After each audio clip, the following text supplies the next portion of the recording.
I'm still singing ooh la la.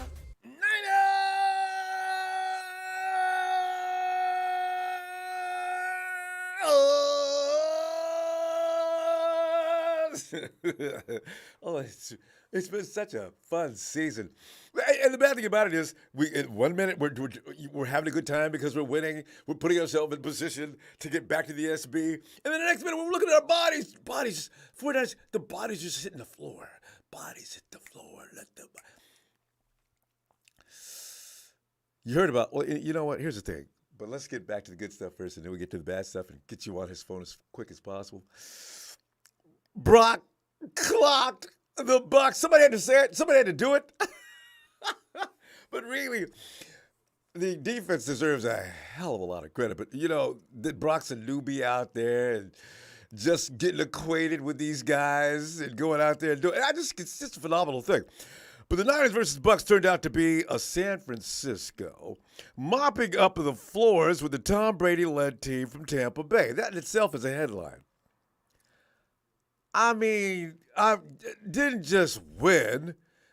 He embarrassed the Bucs. That brutal beating was actually anticipated by a small minority of brilliant fans. I want to tell you right now, give you kudos, because I didn't see that coming. Phil, Bozzini, Bill. Well, you guys, I thought you guys lost your damn mind. I really did. And what are they talking about? This is the Bucs. It's Brady. We're not going to just clean house with them. The hell we didn't. The shocking final score of Niners 35, Bucs 7 was heard around the damn world. The question is Brock the rookie Purdy the real deal continues? After orchestrating back-to-back wins while the whole time keeping up a demeanor that continues to baffle all looking observers, the questions are being answered. They're being answered. I bet you we can still question it. Probably, I can just see this now. Super Bowl Sunday. The 49ers got in here incidentally without Trey Lance, Jimmy Garoppolo, and they come down. This is the biggest story in sports news today. Brock Purdy is going to start for the 49ers in Super Bowl, blah, blah, blah. And we'll all be sitting there saying, I know, man, but you know what? He can do this. I know we can do this. Because the fact of the matter is he has a defense behind him that whatever he does, they got his back. If Brock puts 3 points up there, our defense says, don't worry about it. They're not getting a damn thing. No matter what. It's just the way this team is right now. But tonight, after going to the phones to gather your thoughts and opinions of the Niners bludgeoning triumph over the Bucs that was hard to imagine by most before the kickoff. We'll see what you got to say now. I still can't get over that. Those are two formidable teams, fam. The Dolphins riding high, the Bucs. And so all you have to say about the Bucs, they own their division, by the way. All you have to say about the Bucs is Tom Brady.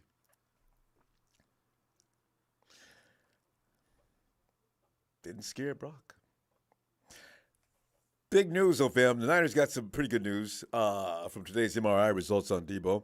And it's good news, considering how bleak things look for Debo yesterday against the Bucs as we're sitting there watching him get folded up like a chair by the Bucs defense. Debo suffered apparently an MCL and an ankle sprain, but is expected to return to the field at some point during the regular season, according to team sources.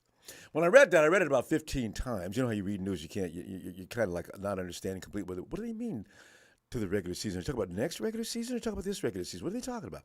No, they must mean this regular season because they would have said next regular season if that's what they meant. So I'm sitting there going nuts, trying to figure it out. Is this a touchdown by the Patriots? No, he got away. Anyway, hey, fam, here's the thing. You know how we were all pissed off about the play call that took place, took Debo down in the first place, right? Today, Coach Shanahan admitted he tried to call a timeout. He admitted it. Open to stop the play before the ball was snapped. Shanahan said this morning via a conference call, I was upset that the play got ran. Oh, Kyle, you shouldn't have called it in the first damn place. But I wasn't close enough to the ref, so he heard me yell, but he couldn't confirm that it was me. Ah, Jesus. See what I'm saying? Kyle, you just sent Mason in the game. Why did you send him in the game if you were going to use him? Oh, and so he says, so I get this position. I have to talk to him about it, but I was just upset because I tried to stop the play. I I read that. I got madder than I was yesterday. Damn you, Kyle! You don't put yourself in that position. If the ref can't hear, I have you to blame as well. Don't call that play. Oh, okay. Just calm. Let's just relax. Calm down. Some of the things that jumped off. I just want to go over a few things that jumped off the transcripts today of Kyle's morning call. How would you evaluate Brock Purdy's first NFL start? It looked like he was totally on the game plan. How would you say he did? Shanahan was quoted saying, "I think he did an awesome job. I think all you guys saw that, but he made a ton of plays. Made the plays that were there. Made some plays that weren't there. He did a great job in the pocket." Kyle's loosened up in his what, you know what? Finally, it took him how many years? Stop over managing. He finally got it. Give them what they need, and then you picked them up whenever you did draft or whatever. Give them the benefit of a doubt of having the intelligence to know what they're doing. So that's why we saw a better Jimmy before he went down. We're seeing an amazing Brock. Because Kyle's not out there saying, okay, listen, I don't want you to do this, this, and this. If you go outside of that, you deviate from anything I just said, I'll sit your ass down. See, had one mistake there. As Kyle goes on to say, he had one mistake there. He was fortunate that we got that one back. He didn't hesitate. I think he threw a touchdown the next play, which was really cool, and it's really impressive how he played. And I thought it was similar to the week before, and he'd be right, too. Now, the other question, did he come out due to the oblique? Was that an injury he came out for? No, it just got to the point in the game, so we didn't put him back in. He felt good by the end. And Brock explained that, by the way. He says, head coach Kyle Shanahan mentioned you're dealing. The question was, head coach Kyle Shanahan mentioned that you were dealing with an oblique injury. What's your level of concern for this week? And Brock, yeah, we'll see how it goes this week. Just felt a little tight at the end, just from taking some hits. I'm like, don't get me started with that. But honestly, man, like if I needed to play throughout the rest of the game, I definitely would have. So I'm going to get some treatment on it and be ready to roll. You got to like this kid. You really do. He was going to man up for the rest of that game no matter what it felt like, and he's going to be ready. And I got a feeling he is going to be ready Thursday night. So Gene D and all you comedians that are supporting the Hawks, you're not going to get a break. No, it's not going to be Josh Johnson. No, you're going to get beat. And by the way, he's bringing that what already legendary defense with him. So you see, Hawks, a sweep is in the makings. I'm telling you right now. Brian, you know how I'm feeling, man. To sweep the Hawks for the first time in God knows how long. Oh, God. Okay, anyway. But back to Coach Shanahan. What jumps out at you when you look at how your 49ers defense did against Tom? I was so proud of those guys, Kyle. I was so proud of those guys. And first of all, you have to take away all the other stuff. You don't give them that many freebies, and they almost had one with the hell of a play that they had. It was a three-man rush. It looked like Tom just went all the way across the board and just waited long enough for the zone coverage to break down. But besides that, our guys to get turnovers versus him, which is as hard as any quarterback there is. Amen to that. When he starts to get into that, when he's down and you know he's going to be throwing at each play, he's a really tough guy to stop, to keep him out of the end zone all those times. Even when he was kind of trying to take it over the top 2-minute type offense, besides the one that we did give up, that was very impressive, and just how many guys that went down throughout the game on the defense and just having to adjust with that, and those guys would be able to still finish it because we didn't have any people left. That's what makes it crazy about this defense. They never stopped fighting, and they had every intention of shutting the Bucs out, and they came that close. Drake Greenlaw was even going to say, yeah, I know that's Fred Warner. Yeah, I still think we should have made that play, but well, y'all just got nasty, vicious, just mean, stinky. I love it. You feel like he gave him 7 points was too. You gave that one touchdown was too many, and he barely made that catch. Oh, one more question. What was there any doubt that defensive lineman Nick Bosa would be playing this week? Kyle says, I did earlier in the week. I was really concerned about it earlier in the week, but as the week went, I felt a lot better about it on Friday. Just talking to him last night was the best I had felt, and it was good to see him out there. You see, you do have to have Nick. I mean, even if he can't play at 100%, I just hope he's 100% between now and playoff time, because he's got to be 100% for the playoffs, because if Kirk Cousins makes a mistake of showing up in the playoffs, Dak Prescott, they make that mistake. Any of the teams in NFC that plan on coming to the playoffs, I want them to know that Nick is going to greet them, and it's not going to be nothing nice. All them Cowboys. Let's not jump ahead. 1 week at a time. I know. But was Nick on a pitch count at all? Kyle said absolutely not. And here's a question that everybody's got to love, and this is one we were asking yesterday as well. Guy says, not to be a jerk, but the last time you played Tom Brady, you lost to him in the Super Bowl. Was that on your mind? Kyle just said, it's not being a jerk. That's just a fact. Question, well, that was all on your mind when you went up 35-7, getting deep in the second half? Yeah, anytime that you're up a lot, you go back to any scars that you have, and Kyle's got plenty of them. So I do the math a lot. I know he came back on us when we were up 25 going into the fourth. I also know versus Detroit, week 1 last year, we were up 41-17 with 1:58 left, and they had the ball 41-33 with 20 seconds left on the 25-yard line going into the score. So I always do the math right to feel fully comfortable. I thought the 41-17 one was kind of an anomaly, but I definitely didn't feel good with Brady. I saw him do it to the Rams last year in the playoffs, so you always have to be careful with him. You know what, fam, I ain't going to say nothing else. From my own, I do wish with a couple of minutes left, you don't have to play him the whole fourth quarter, Kyle. I understand. I'm feeling you on that pain. But with 4 or 5 minutes left, Kyle, 4 or 5 minutes left, they can't pick up 3 scores. Mathematically, do that math as well. And I figure that's what he's doing now. Do that math as well. You're going to get the ball back a couple of times. Maybe if there's the outside chance that we may turn it over all of a sudden, if you do the odds, get some software, get an app, do something, run it during the game. You don't have to put all those guys at risk with 3 or 4 or 5 minutes left to play. I just don't believe it, especially if they're down more than 2 scores. I don't believe it. Get them off the damn field. And about that Debo situation, see, you learned, didn't you? Stop calling stupid plays, putting you guys at risk. You were up 21-0. You didn't need to call that play, and you already sent the dude in there to run the ball. Okay, it's too late. He'll be back. Hopefully he'll be back. And fam, we got enough weaponry.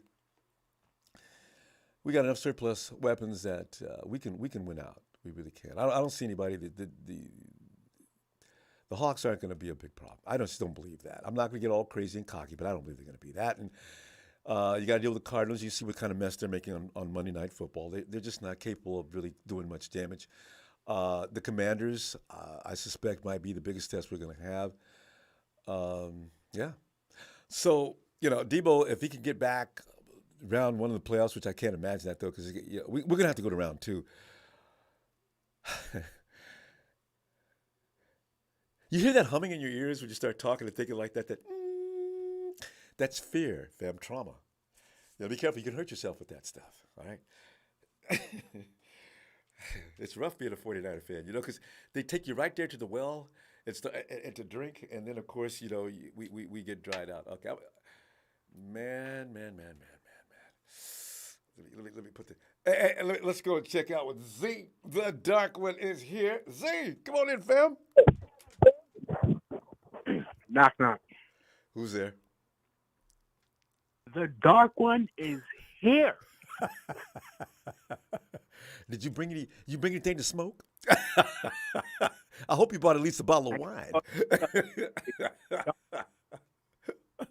Say, come on in, fam. Talk to me. You got any more thoughts on yesterday's game, your 6th win in a row for this Victory Monday. I really got nothing to say. I just want to keep seeing more good film from Brock, man. I just want to keep seeing what else he got, and I just want to see. I want to like make sure we get that playoff berth. Because my question is, if we beat Seattle, does any other games really matter? We will clinch that division, right? Well, someone did the math yesterday, and I think that's true. I think there's nothing they can do. The best they could possibly do if we lose out and they win out, mathematically, I think that brings us to a tie.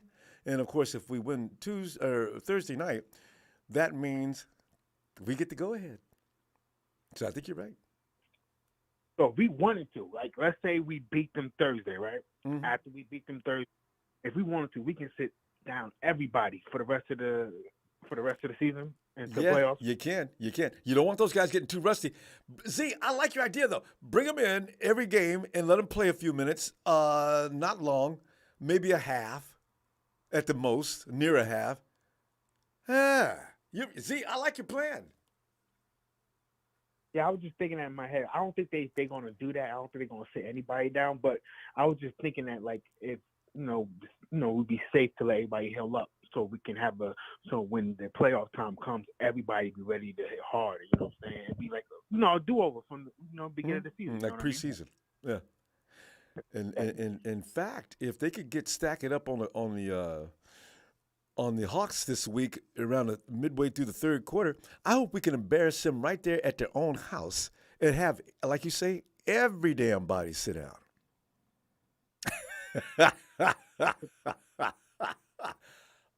Oh, that would make my day. We could talk trash for the rest of the year, next year too. Whoo! Because you think about it, we got Debo injured, we got Jimmy injured, we got a lot of people that's injured that we want to, if we do get that, riding with. If we do play, we want, sit everybody because we don't want nobody else. We don't want none of our good players getting hurt. We don't want Nick Bosa getting hurt.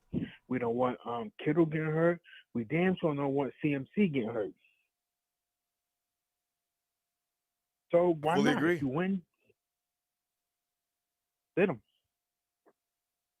And they're going to want to keep those guys sharp. I guess they're going to be thinking along that edge. But I agree with you. I mean, maybe play them for a half just to get warmed up and work up a sweat, and then sit the hell down. Yeah, I fully agree.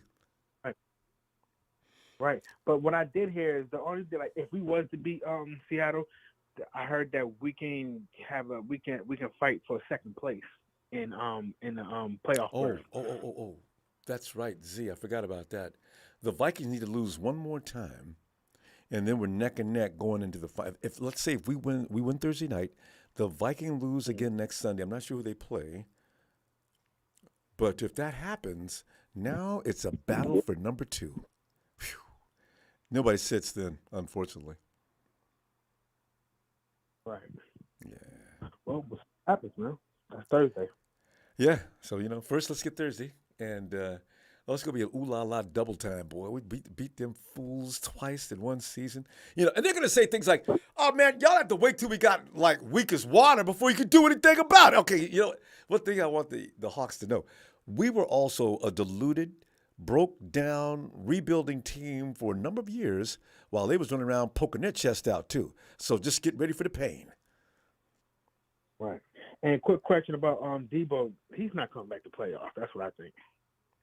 Yeah, if he comes back, he's not going to be able to come back to the playoffs. I don't know how hard he's going to work rehabbing. He's got to let that macaroni and cheese go and work out, though.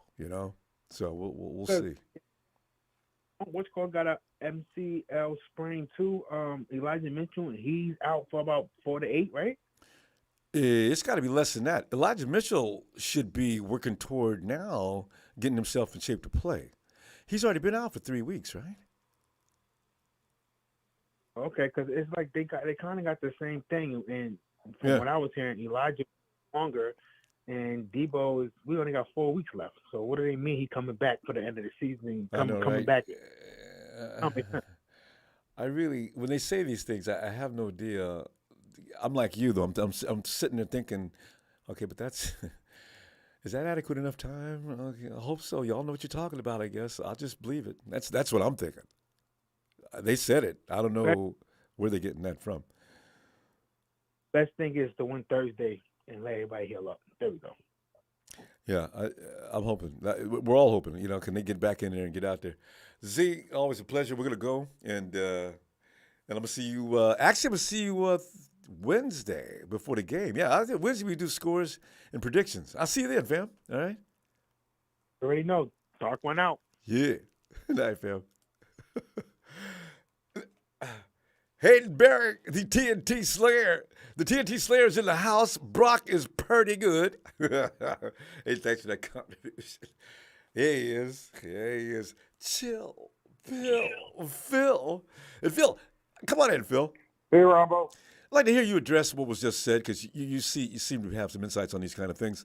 Okay, so first of all, there's different severities of Injury. high ankle sprains and MCLs, okay? So depending on what the MRI stated is where they're coming back and saying, oh, he can play in 4 or 6 weeks or 8 weeks. So the doctors know from the MRI pictures that what the severity is. They can make a judgment from that. damage. Oh, it's okay. Oh, that's high tech. But they're all saying that Debo's going to play for the playoffs. So that might be a blessing in disguise. It is. And I know just what you're going to say, too. Go ahead. He's going to have fresh legs, and Kyle won't be using them. Foolishly. Yes. So Debo can rest up. He's going to have fresh legs for the playoffs, and that could be a good thing. Mm-hmm. Phil, let me ask you, though, how do you feel about Jordan Mason? If you're over there where Kyle is, wouldn't you use him a little more? What we should be doing, because Seattle can't stop the run. They can't run the ball, and they can't stop the run. So I would be feeding Jordan Mason every play until they show they can stop it.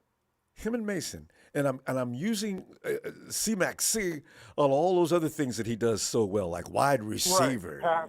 and going down on the flat, all those things. But I would feed Jordan Mason a healthy dose this week, and just wear Seattle down. Oh, have him tongues hanging out in the fourth quarter. Exactly, I fully agree. Yep. And just beat them up. And that way the fans can't get into the game. You're running the ball. You don't need, silent counts like you're in the shotgun or something like that. I would just go under center and just hand it off to them. Wearing the clock out, especially after you get a lead. Wearing the clock out. Yeah. Punishment. Yep, that's what I would do, honestly. And then Purdy doesn't take any hits, and we just, pound it down him. And, you think about it, if all things go right, by the playoffs, we'll have Debo back. We'll have Elijah Mitchell back with fresh legs. We'll have Jimmy as a backup at quarterback. And we'll have Kinlaw in the middle. Yeah, I saw that report on him. And that he may be answering some questions about whether he can. On him because they want him to last a while with that knee, and come into the playoffs with him and Armstead in the middle, with Nick and Ebicom or. Oh, you can go down the licks. Drake, Jackson, Jordan. I mean, we've got an army of guys over there on that other side. Right. So, yeah. So, I would do it that way. Make sure we get that third seed, which means win Thursday. If Minnesota loses, then, all bets are off. We want that second seed, but it guarantees us 2 home games in the playoffs. And home games matter. They really do in the playoffs. Oh, yes. Oh, God, that'd be so good. That's what's worth the second round. But Minnesota's not very good, I don't think. Their defense stinks. Their secondary is like Swiss cheese. They're so overrated. I mean, pretending. Oh, God, yes. 10-2, that should have never happened. Yeah. But anyway, That's my thoughts. I think this could be a blessing in disguise. We're going to have some fresh legs for the playoffs, and I think we're going to, as long as we can keep Purdy upright, and I think that's my biggest concern. Yeah, that offensive line has got to. They've got to see if they can do a little better. Yep. He's getting they've been blasted. blitzing the hell out of him. And that's been the problem. And I wonder, Phil, the the strategy kid on can that may take a hit. change. Yeah, he can, but I know he doesn't need to take all those hits. No quarterback needs to take all that pain. Phil, do you think they can let up on that strategy pretty soon, though? If we run the ball against Seattle, then it doesn't matter, right? He's handing the ball off. Mm-hmm. See, so he's not going to take the hit. And I hope Coach is thinking that way. He'd better be. So let's go back to the old ground and pound. Yeah. Take it to Seattle. Because all we need is 14 points. The 49ers defense is not going to give those people more than that. I just don't believe it. No, they're one-dimensional. They can't run the ball. They've got Lockett and Metcalf, and throwing it to those two guys, and that's all they got. And the thing is, Geno's going to be under siege, so he's going to have a hard time getting that ball to those guys too. Lockett is a miracle maker, though. I'm giving 7 points to him just because of Lockett alone. My God, he's that guy's hurt us in the past. Amazing. That was with Russell Wilson too. So look what he did with Geno yesterday. That touchdown that Geno threw him. Unbelievable catches. But anyway, we can shut them down. They don't have a run game, so we can just tee off, have Nick get a few more sacks, so he can three-man rush, break his career number, and win Defensive Player of the Year. Yeah. So, because But anyway, Ronbo, that's my thoughts. I love them too. Well, I'll tell you what, Phil. I'll see you Wednesday before game time, and we'll talk more. Okay. And all you right. Give us one of those wild scores. Then I'll sit there and say, "Oh, Phil, you serious? Oh my God!" And then the next day or so, whenever the game's played, Phil, Jesus Christ, he was right on the money. My God, the 49ers handled like they were in the 6th grade. I don't think this one's going to be a high scoring because we're going to run the ball a lot, and the clock's going to be used up. That's easy to believe. Anyway. All right, Phil. All right, Ronbo. See you Wednesday, fam. All right. Talk to you later. All right. Okay. Bye. Bye. Yeah, I bet that is a strategy. Why put a lot of players at risk? Run the ball. Let this be the Jordan Mason show. Let TC help him out with cameo appearances from C-Mac C. Actually, that really is all you need. George and the rest of the guys, they can take it easy. Yeah, Hawks, I ain't got no respect. You're damn right, Brett. Get into it. And here he comes. It is the Rupp. It's Robert Slavin says, we take 2 seed by Sunday with a win and Vikings loss. Is that all it's going to take? Are we tied? No, we haven't played. We'd have the same record. Let's bring in the Rod. I know!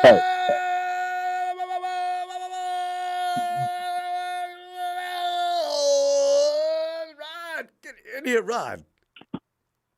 What's going on, my man, Ron Bizzle? Man, I'm still having a good time with this win against the Bucs. I think I'm more grateful for this than I am the Dolphins. Who else did we beat? The Rams. The Rams don't even. Rod, the Rams don't even excite me. Whooping that ass now is it's routine. Who did we play this year? Now, Ronbo, you said that wrong. What's that? Them same old sorry ass. and Rod, they've dropped another level of sorry. I mean, it really smelled bad. Hey, Rudy, shout out to you over on while you're trying to get on my nerves on Twitter. You can't do it. You can't do it, man. Rod. Ronbo, did you see Kyler Murray, man, first play of the game, man? I know, man. I couldn't believe it. He just got paid, and he ain't had a good year. And now the poor soul is hurt. I felt bad for him. Hey, shit happens, Ronbo. All the time. Now, my question is this. The next time we play Arizona, will it be in San Francisco or will it be in Arizona? We got played in It's in Arizona. The funny thing is, I guess the Mexico City game was considered our home game. And it looked like it. Okay. Anyway, Mexico, I'm just we look, love you. I'm looking forward to Degenerate. I'm looking forward to the shutout for the NFC West. I'm You're looking forward to that. A clean sweep. Right, I hadn't thought about that. Looking forward to it, dog. You know, if nothing We the else, top dogs, man. they should all look forward to just cleaning house. Total domination of the NFC West. Now, question: is Javon Kinlaw coming back this season? The writers seem to think so. I don't know who they're quoting, but they said Javon. They talk about it like it's an upcoming movie. Javon Kinlaw coming back and answering questions soon. What does that mean? All I know is this: you mess around and let us get that entire front four together. It's gonna be trouble, dog. It's gonna be trouble. I mean, even the Eagles don't want that smoke. You know, I hear you. Cause yeah. Oh, and correction to the gentleman earlier. Correction: Debo will be back during the regular season. Has already been confirmed. Yeah, and Phil pointed out why. Because they can look at the MRI now and they can make predictions and judge by the damage involved. I didn't really realize that. I didn't think about that. Of course, that makes sense, right? That's why they have that. Yeah. So they can get an idea as to what they're talking about here. We're talking big money here with these players. You want to be able to make an accurate assessment of what's going on with that body. But yeah. Right. Looking forward to that, Rod. Well, I tell you what, man. Like I said to you yesterday, feels damn good to be a Niner fan, bro. It always do, fam. Even when we're down in the deepest, darkest jungles during the season. Right. I look like a genius now. And John Lynch. Remember how all we was pissed off during the draft, man? Every year. Remember how we was pissed off? Uh-huh. I mean, outside of the Drake Jackson selection. But yeah, they'll make a couple, but they usually make 2 or 3 that we say, oh, what? You always can't believe it, yeah. But you're right. I don't think anybody saw Brock Purdy, man. I don't think anybody saw this dude. He's awesome. I mean, what can you say? Did you see Shannon and Skip Bayless? Not yet. They must be hilarious. Oh, man. You need to go check that one out, bro. Now that you pointed out, you know I'm going to. Yeah. Wait. Just tell me this, though. Between Shannon and Skip, which one fully agrees that they could be a threat to the Cowboys, as if I didn't know? Man, I tell you what, man. Skip Bayless need to go on somewhere with that Cowboy talk. That's a wrap. Oh. I mean, and speaking of the Cowboys, kill the noise with that Michael Parsons being the defensive player of the year shit. Thank you. Nick Bosa. Period. He really has a bigger dude impact. Dude is a man-child. I mean, Michael's a good ball player, but come on, man. He doesn't have the impact that Bosa does. Bosa affects every play. Every play. Mike, I've seen Micah get smoked a few times, too. And we smoked him last year in the playoffs. And I'm on the sideline yesterday. See what I'm saying? You remember, I think he was on the field. Well, I mean, of course, everybody gets their breaks to get a little breather, but I mean, what you mean, they're trying to do too much with dude. Yeah. And he's not there with James. Yeah, I agree. And the Cowboys signed T.Y. Hilton. Because they couldn't get over Andrew Luck's former go-to guy. You know, I don't think but Hilton's a good addition. So I'm gonna give him credit on that. Rod, I didn't see it. The clock ran out on us. I mean, Rod, let me give you that holla, and I'm gonna see you Wednesday. We can predict how badly we go whoop up on the. You know, I need to stop talking like that. When I do that, we lose. What do you think's gonna be the score versus the Hawks? All right. A little to a lot. Rod, are you ready? I love that. I go, fill in the blank for the Ronbo. How about them Niners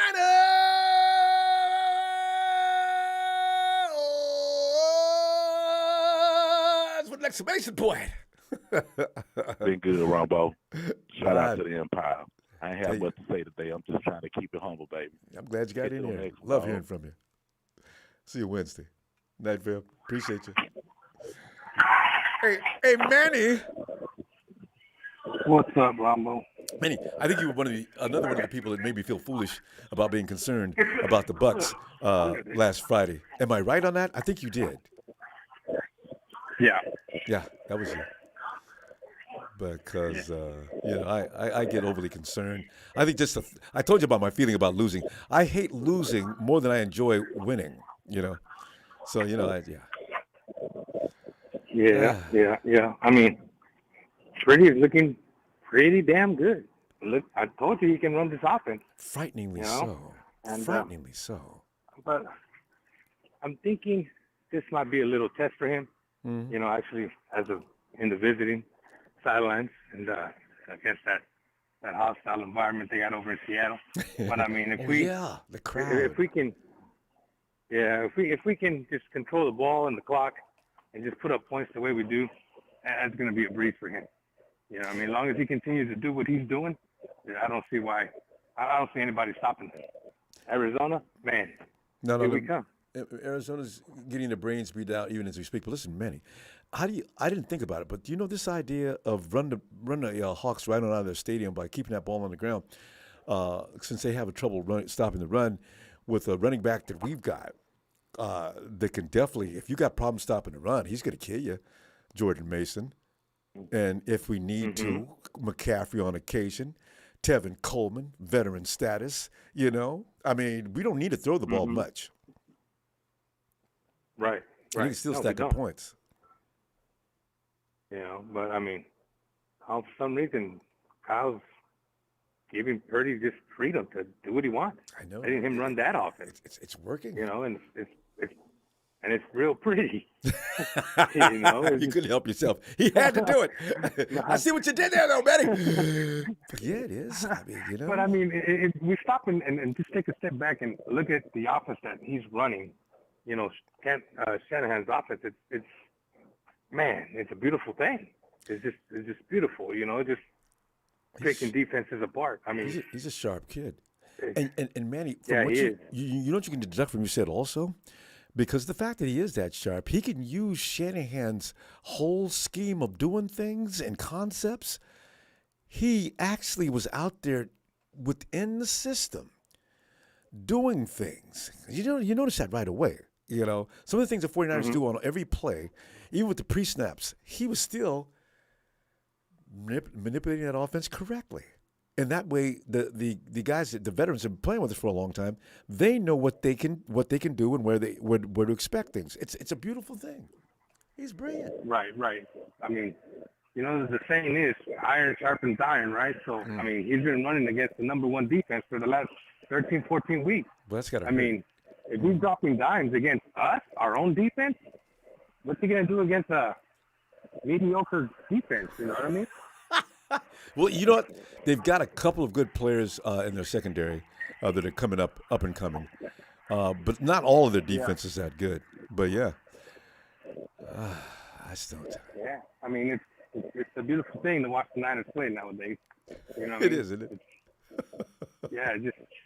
But, I mean, going back to a few callers who said that if we win on Thursday, we can just start sending players out. Not really, kind of, sort of, but not really, because we're still trying to get, position in the NFC. You know what I mean? If we can get second place instead of third, I would rather take second. I mean, even though, we might take a risk by playing some players a little longer than they should, but I mean, positioning, fighting for position there in that NFC is going to be crucial for us in our in the playoff run. Because we're not going to play the Eagles in the first round anyway. So whoever else Who else concerns you in NFC that could be a headache you don't want to be bothered with? Because if I had it my way, we'd play the Vikings first in round one. See, the Commanders. But, I mean, really, they might make the playoffs. Out of all the teams that are, as of right now, the way that the seed is set, I don't see anybody that can give us a problem. Not even the Eagles, because I mean, look what the Commanders did to them, just running the ball. That's why they went and got Sue, and they got all these other players. But I mean, still, I mean, teams are still running on them. Yeah. And what's our strength? Our run game. Yeah. That leads to all these play actions. Purdy dropping dimes to Ayuk. Yeah. You know what I mean? To Kittle down the middle. Yeah. It's like it's just. See, that's just my take on it, you know. Because Ndamukong's, you know, he's still big and strong and everything, but he's not what he was a few years ago. That's all he got to stop the run. Oh no. Yeah, it's not gonna. Yeah, but a little bit. No. That's not enough. Yeah. So you're right. And they know that's their Achilles heel. Isn't it ironic? Mm-hmm. Their Achilles heel is one of our strengths. Right. Yes, sir, Ronbo. Manny. It's a beautiful thing right now. And as a matter of fact, the Chiefs. See, I have been arguing with Raider fans in my family. Man, y'all still can't get past the Chiefs. The way they beat you, nobody beat y'all like this. Listen, let me tell you one thing. Nick Bosa had just come off of an injury, and he was out there playing probably before he should have. I had Javarius Ward coming off of an injury. I don't even think Jimmy Ward was out there that day. Okay, and we, see, you guys keep harping on that and bothering me about that. I'm gonna cut my phone off now. Don't call me back here anymore, because the number one thing for you to remember is we're coming to get your ass next. Yeah. The Raiders. Yeah. God, man, can't wait to play them. See, it's like I said a few weeks back. It's like the NFL knows what's coming when they're playing us. Mm-hmm. Can you stop us? That's the question. Can you stop it?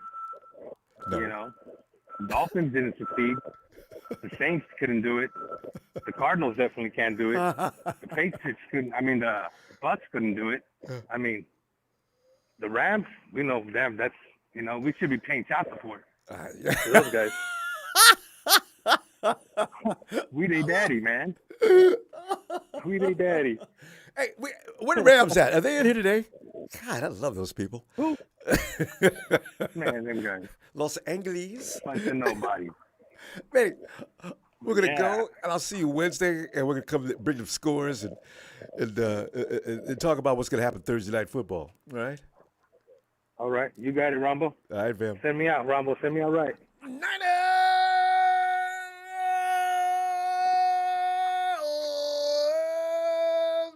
Manny Jr. Have a good night. Red and gold. Till we dead and cold, baby. Indeed. Good night, guys. Night, fam.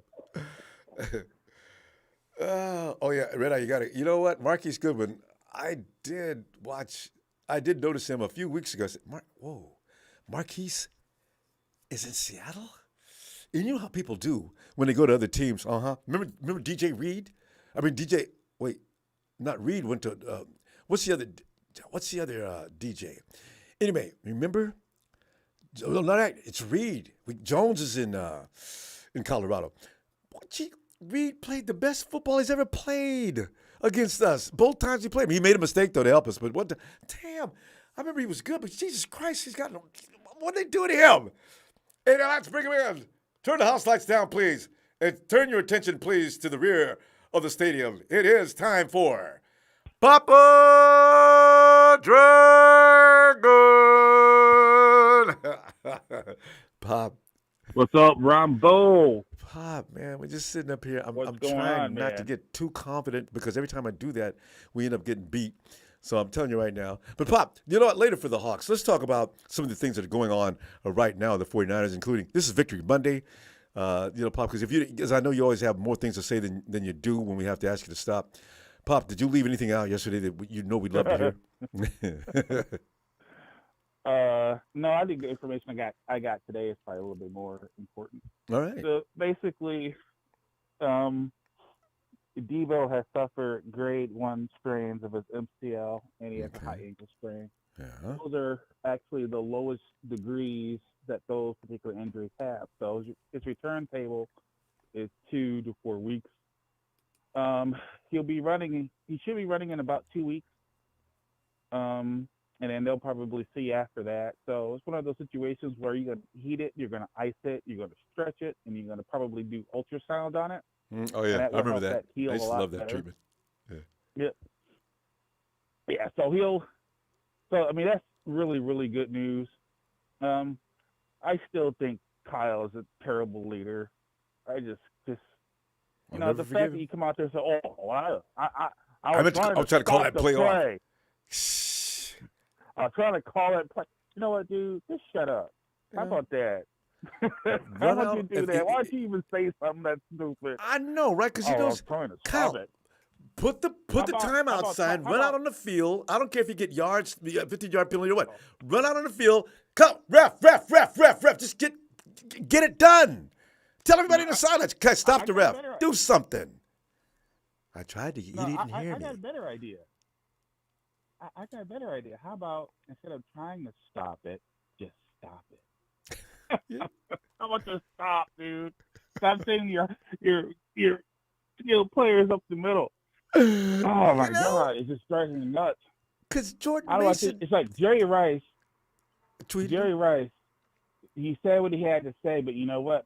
There's a lot of people saying that, and Jerry Rice is not the only one. If Bill Ross is rolling over this grave right now, Mike Holmgren is livid with Shanahan. This is what's happened with Trey. Okay, so let's break it down like a simple fraction right now.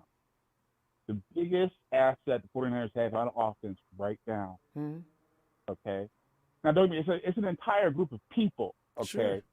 The biggest asset they have is CMC. He is the one that opened up this offense. He's the one that took the check down into actual, high gain Production. Yep. Okay, he has changed his offense. Okay, so that's good. That is a good move. He's worth every single pick, and I told all you guys he's worth every single pick. Okay, the guys that were here that are someplace else ain't doing jack. What are they doing? What's Wilson doing? Got carted off yesterday. What are they doing? He's in the wagon on his way to the locker room. Before they got carted off. So it's like fans need to stop trying to compare this player to that player to this player, that player, or Shanahan's loosening up the grip. Shanahan is very analytical. He's smart. Okay. What Shanahan has done is that he's seen Brock Purdy run the scout team all season. And what he's seen happen during that particular time is that he's seen little bitty Baby Bosa. They call him Baby Bosa. That's his nickname on the team is Baby Bosa. Wait, he's is got that what they call Purdy? Like Bosa, so they call him Baby Bosa. They call Purdy Baby Bosa. I didn't notice. I got to pay attention to that. I didn't know it was that. I didn't look at that. They call him Baby Bosa. It's a locker room thing, but they call him Baby Bosa because he's got big legs. Like Bosa has big legs. Okay, Bosa's got trunks. So in essence, what's happened is that he's had more time on the field with this defense. Okay, this defense that's playing right now, one of the best defenses in the league. Anybody in a Niner locker room, he's had the most time. You were right. On the NFL NFL with these guys.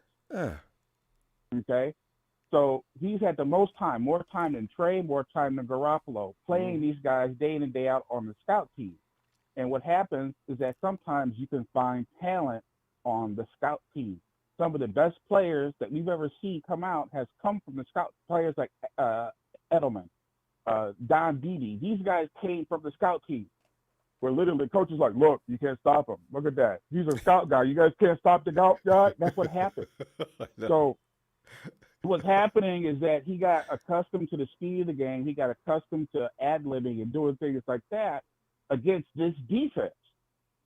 So a lot of the moves you're seeing out there when he's extending plays, a lot of that stuff is happening because it's been happening in practice already. So people are amazed about this, and everybody needs to slowly roll. Just slow it down a little bit.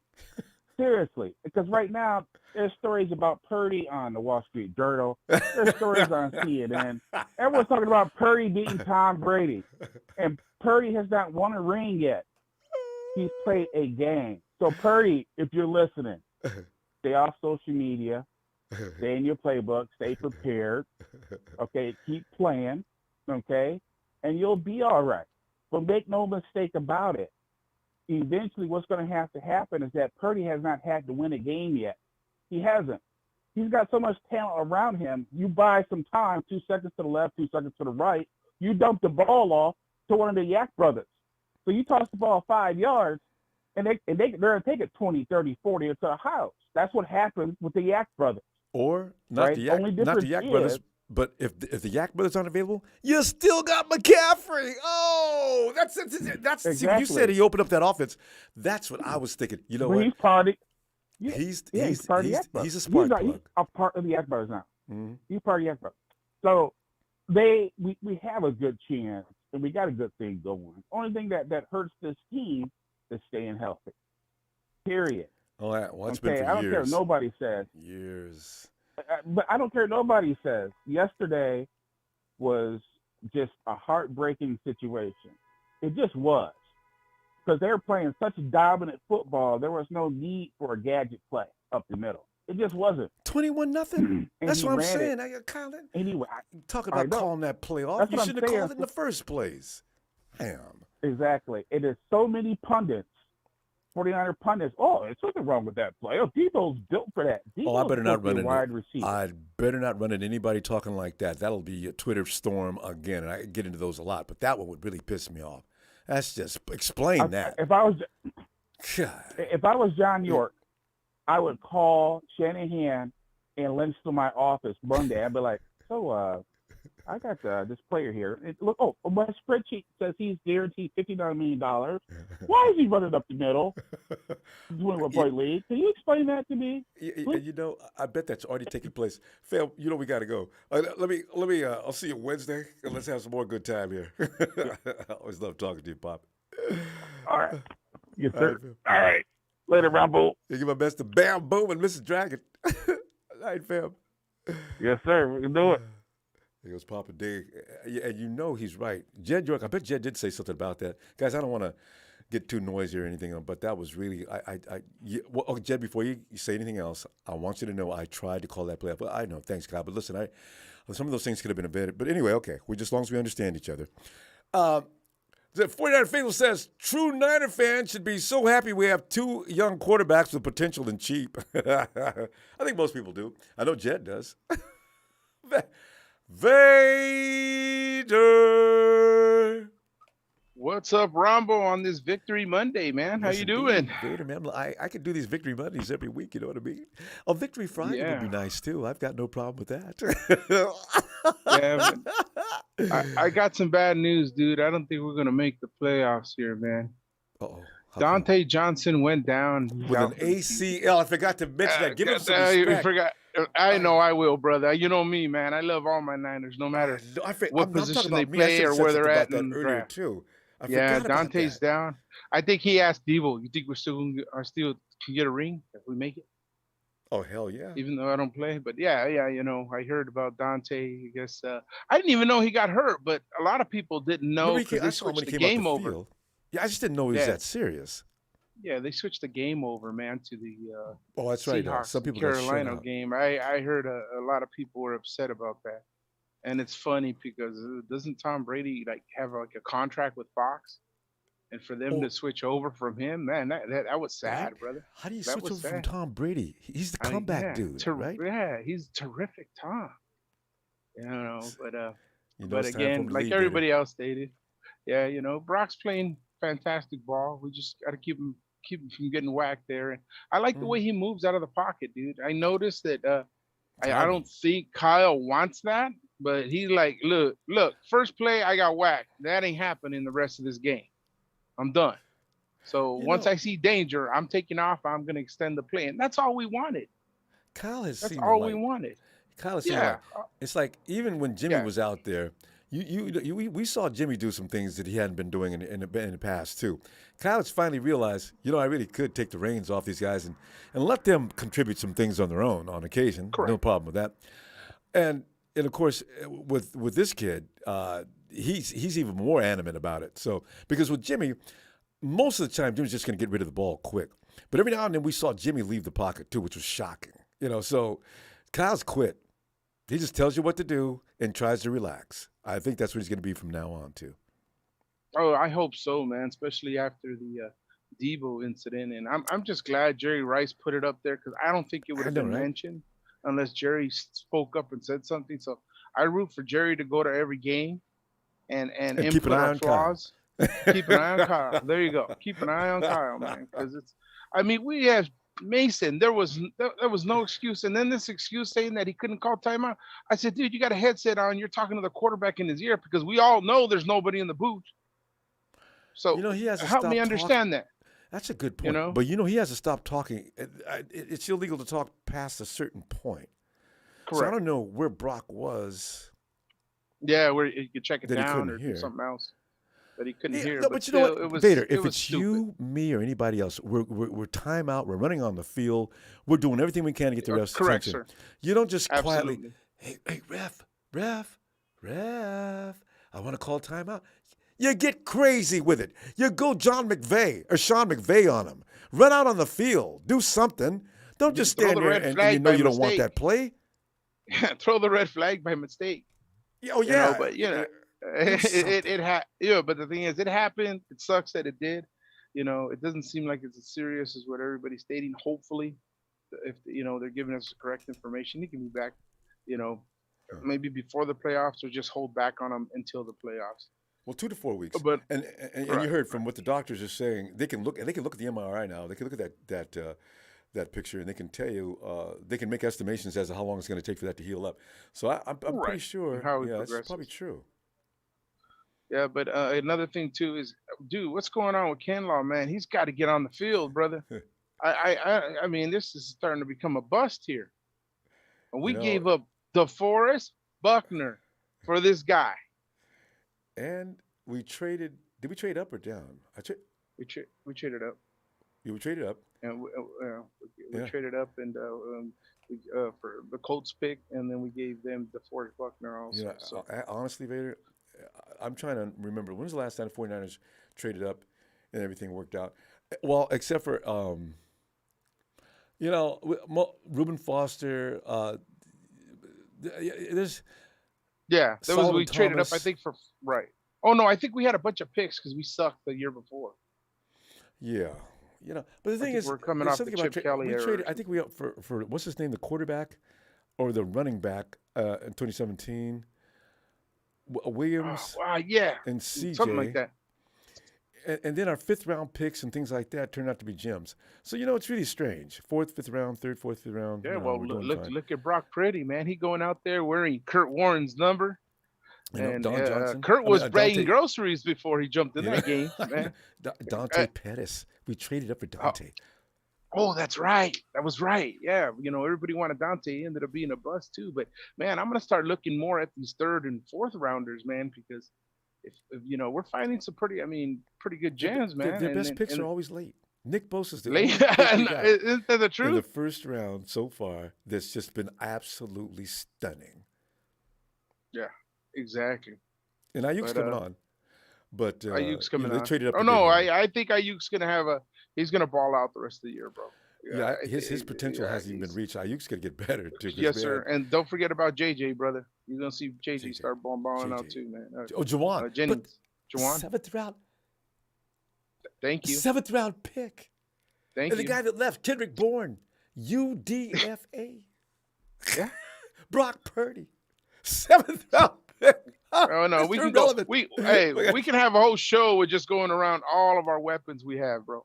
We just have. It's just the thing is, it's always see CMC, and then we go to the chat when we're watching the game with you.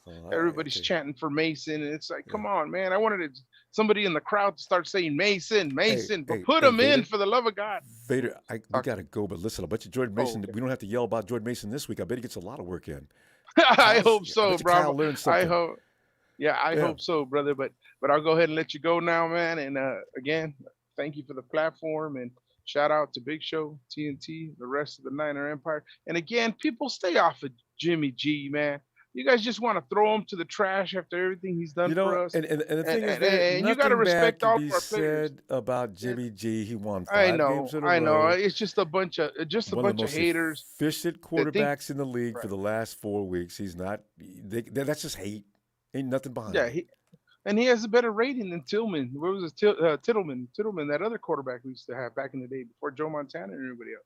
Yeah. Jimmy G's got a better rating, quarterback rating than him. But anyways, I'm going to let you go, brother, before production cuts me off, because I got to let you go the way I do, right, brother? And I love it. Let it go on Red and Gold. Passcode Radio, Ronbo Sports. Everybody hit that like, man. We got 210 people in here and only 78 likes. Hit that like, subscribe, and you have a good night, brother. There's some Rams fans again. All right, fam. Oh, all right. Take it easy, brother. See you later, Vader. See you Wednesday. Oh, God. Okay, let's go to Noah. We talked to Noah and Ronbo. Noah, come on in, fam.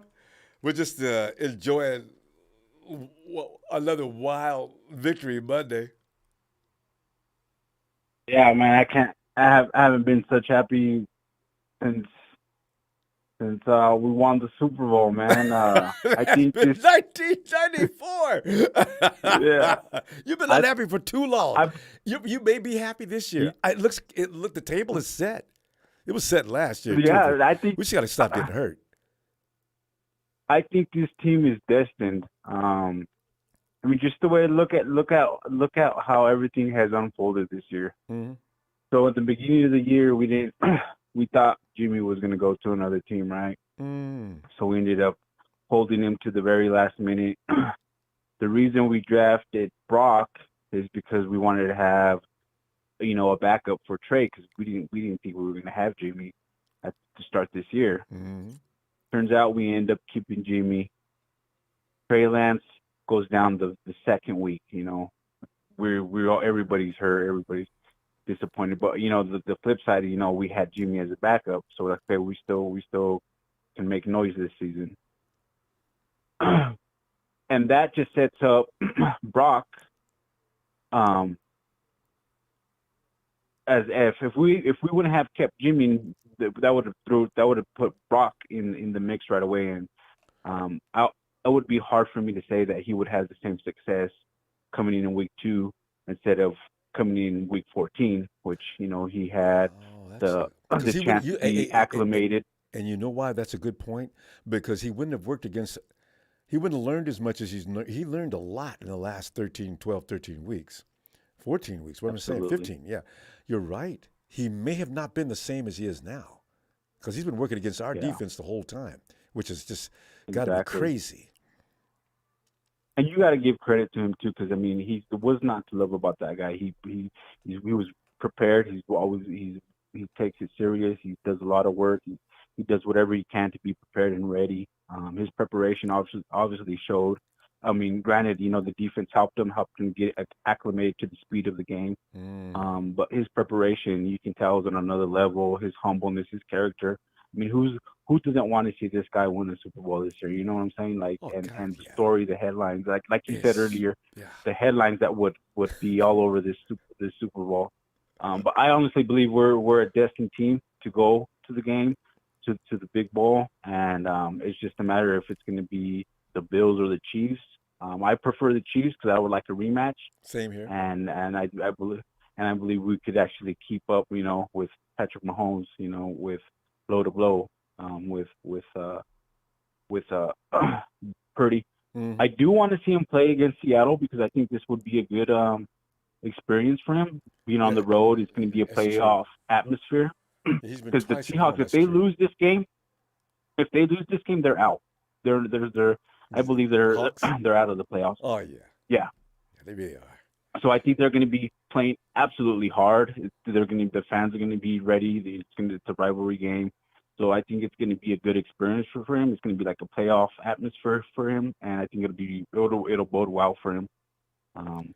But I'm excited.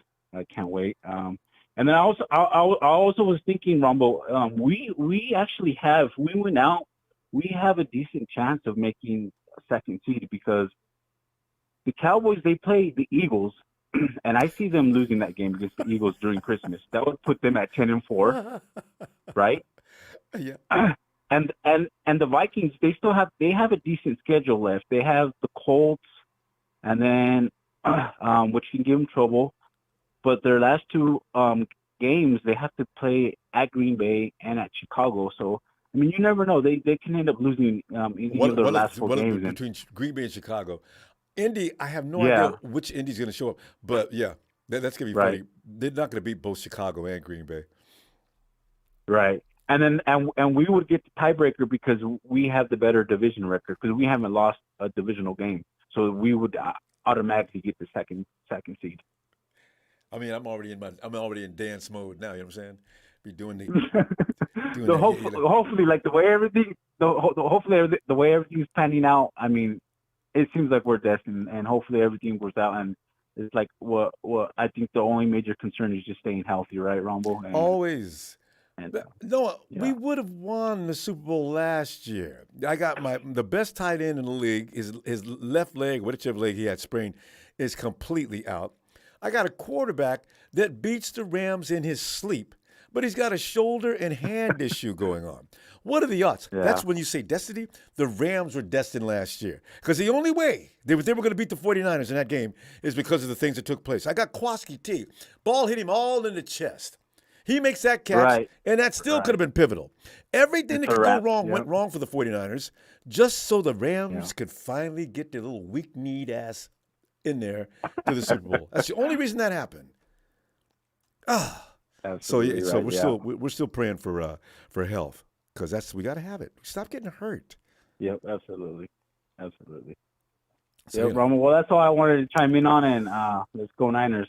Can I get a Niners shout out, please? No, absolutely. Good hearing from you again, too.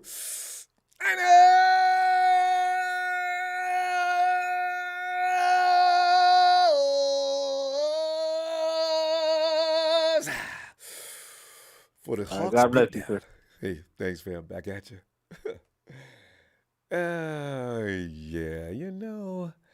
Okay. Hey, Hayden, the TNT slave. Hayden has no dragons from the TNT group to slay these days. They're kind of quieted down. I did see Trey on Twitter finally because I miss you guys. Every now and then, Trez comes in. Big Show represents, but he's not your typical TNT person. Hey, Hayden. Hayden. Did you guys just see?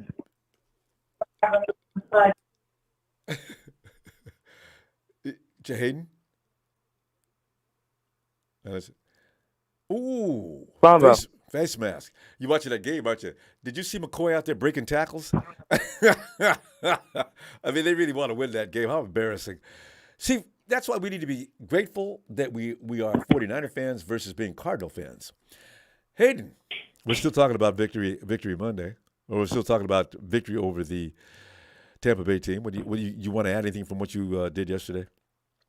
Chris Hansen said your voice changed. He's grown up since he started with us. Yeah, at least he's grown up a little more. Been Puberty's just killing him. 3 years since I don't know, something like that. It's been, I think it was like, I forgot if it was the year before that we went to the Super Bowl. Or that exact year, right? Like, or a year before, yeah. Somewhere in there.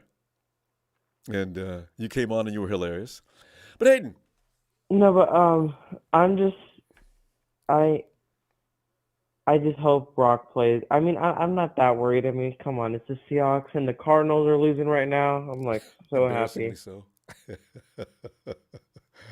This is the one year the NFC West is bad. It's kind of funny. Is.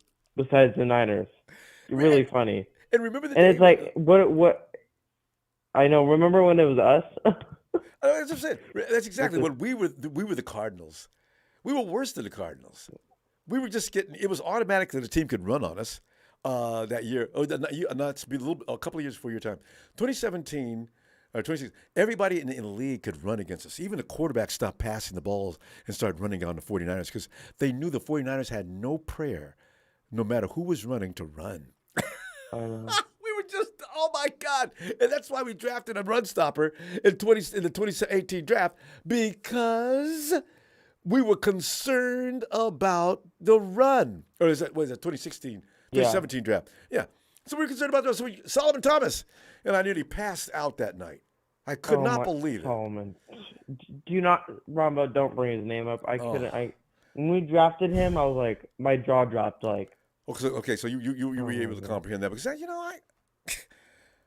Christian McCaffrey's on this team, and I know he fits Kyle's offense. I knew even back then Christian McCaffrey was the right pick.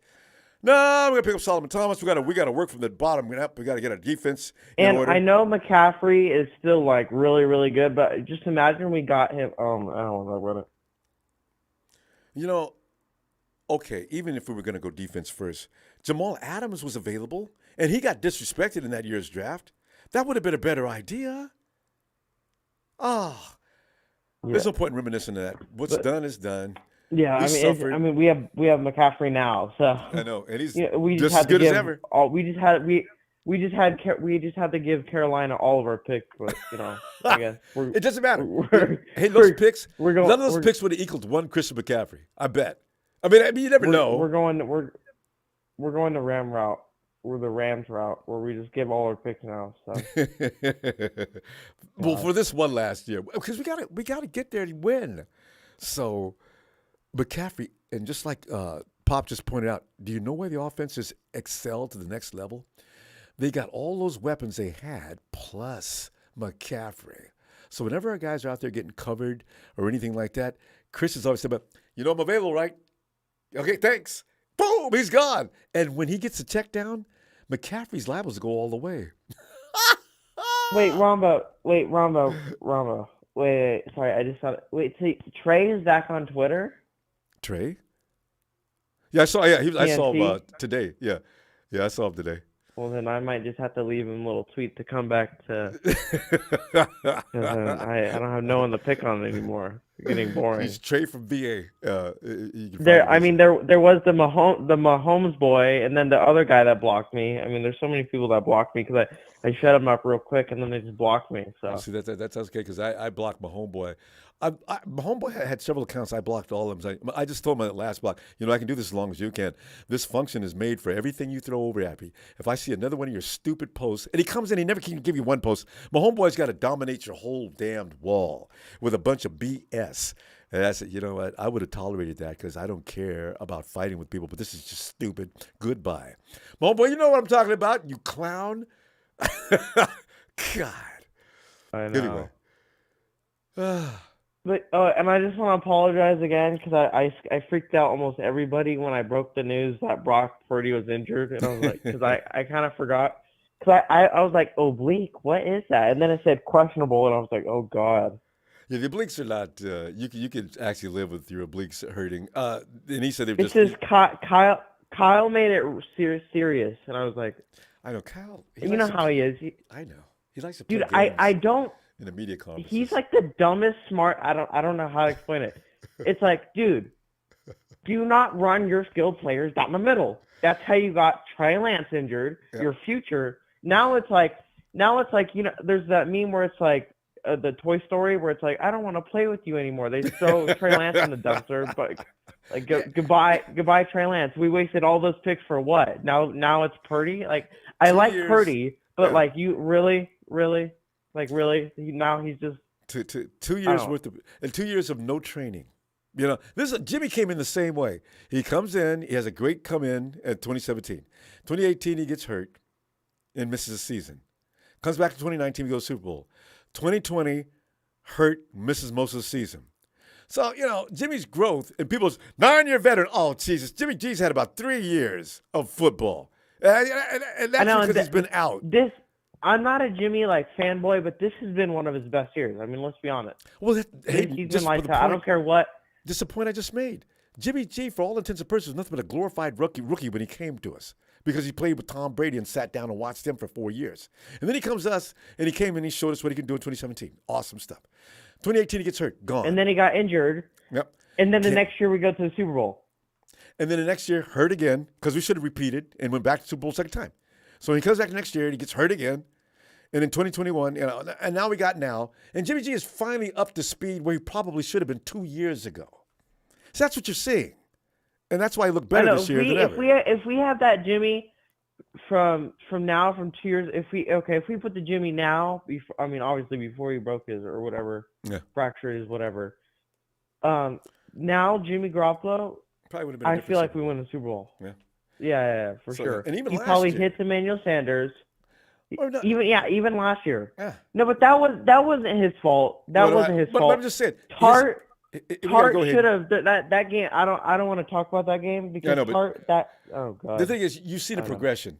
But listen, hey, Yeah. I see Wednesday night. Let's call the game and how it's going to be on Thursday night, so we can all have a big laugh.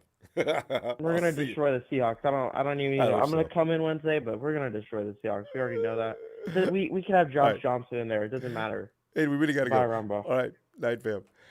Elvis. Oh my God. Patriots are just bullying the Cardinals now. Oh God. Judon just slamming. I mean, that's just nasty what they're doing. Ellis, we're still celebrating victory Monday. As we should. I know, that's it. I mean, Ellis, honestly, you and I, we were like the sensible people on that Friday night last week saying things like, well, that's not a chump defense we're talking about here. And anytime you're playing against Tom Brady, you need to put some respect on it. And I don't believe this is going to be a game where the 49ers just go out there and dominate. Ellis, I've been washing eggs off my face for 24 hours already, damn near, Well, we still depict, us to win. I said 28-17. Yep, we both did. Which is still two score win. Yeah. And so I mean, it pans itself out. The thing of it is when you say, oh, we're about to blow this team out, we're going to kill them, they're not going to stand a chance. Too much. It's going to be a goose egg, all that other shit. Then we end up, talking it ends up being in the reverse. Mm-hmm. So we got to be conservative with how, we pick scores and, we make calls like that. We want to be fair. We want to be, like I said, conservative about it. But, and I still don't look win. like the Raider fans and Cowboy fans used to be. Yeah. We can never do that. We got to make sure that we stay, we stay in a safe space when it comes to that. But, this is what it looks like. I said this a couple of weeks ago. I don't know if that was when we played the Cardinals, but this is what it looks like to play, to fire on all cylinders, playing up to our fullest potential. And it seems like it kind of just has gotten better and better. The Miami game, the Cardinals game, we had like we almost gave the Chargers the opportunity to kind of take the game away from us. Mm. We start deviating from that process. We're completing more, of our drives all the way through. We're scoring, more points. We have to continue to do this because there's a lot of, teams that put up a lot of points, and I mean, look at goofy ass Don Burr and his Lions. They're putting up 30. Ellis, I'm almost scared of them people. 30 a game. You see that wide receiver? Bring it on. That wide receiver may be the best in this year's draft. I agree, but they ain't chumps anymore. What's it? Williams? Is that his name? Jamison Williams? Yeah. He just played his first game. He just played his first game of the season. Did he go off for something that first game last week? Oh, you gotta go see the highlights. I didn't know that was his first game. My God, I kept saying, "What the hell is that?" My God. He just came off of IR. Well, from Alabama. Yeah, he's a baller. They got Amon-Ra St. Brown. They got some players on there. I said that they was going to turn it around at some point. Hey, but edge rusher of the draft this last year, the best edge rusher of the draft, Aiden Hutchinson. Yeah. See, that's what happens when you get your brains beat out for a while. You get all them top draft picks. Yeah. Well, it's their turn. So between them and the Jets, it's just time for their turnaround. The Jaguars are, slowly coming along. Yeah, slowly, real slow. You know what I mean? It's just Trent Baalke. It's just time for us to, kind of take it up a notch. I knew that something happened though. I knew it just wasn't an ankle with Debo. I was saying ACL or MCL. ACL. That's what I kept saying in the chat. First thing he grabbed. Man, the way his leg, the whole damn leg, shit. It could have been his hip. It could have. It could have went through from the ankle up to the hip. It could have been all of that. The way that his leg looked, all over his chest. I saw it. All that weight on him. Yeah, man. That's But I'm thankful that it didn't. It wasn't a season ender. I don't think Debo's going to come back. I think he might come back 80 to 85% in 4 weeks. he's not going to be 90% in 4 weeks. He's going to need some more time. And Kyle saying, "Oh, I should have called it." I know he shouldn't even want to say call a that. timeout, but Kyle, we're sick of your shit, Kyle. We're sick of your shit. This is part 4, 5, 6 of how many times you've put our star players at risk, and we're up by 21 points. It was foolish. Then you wait to put Jordan Mason in when you have no choice.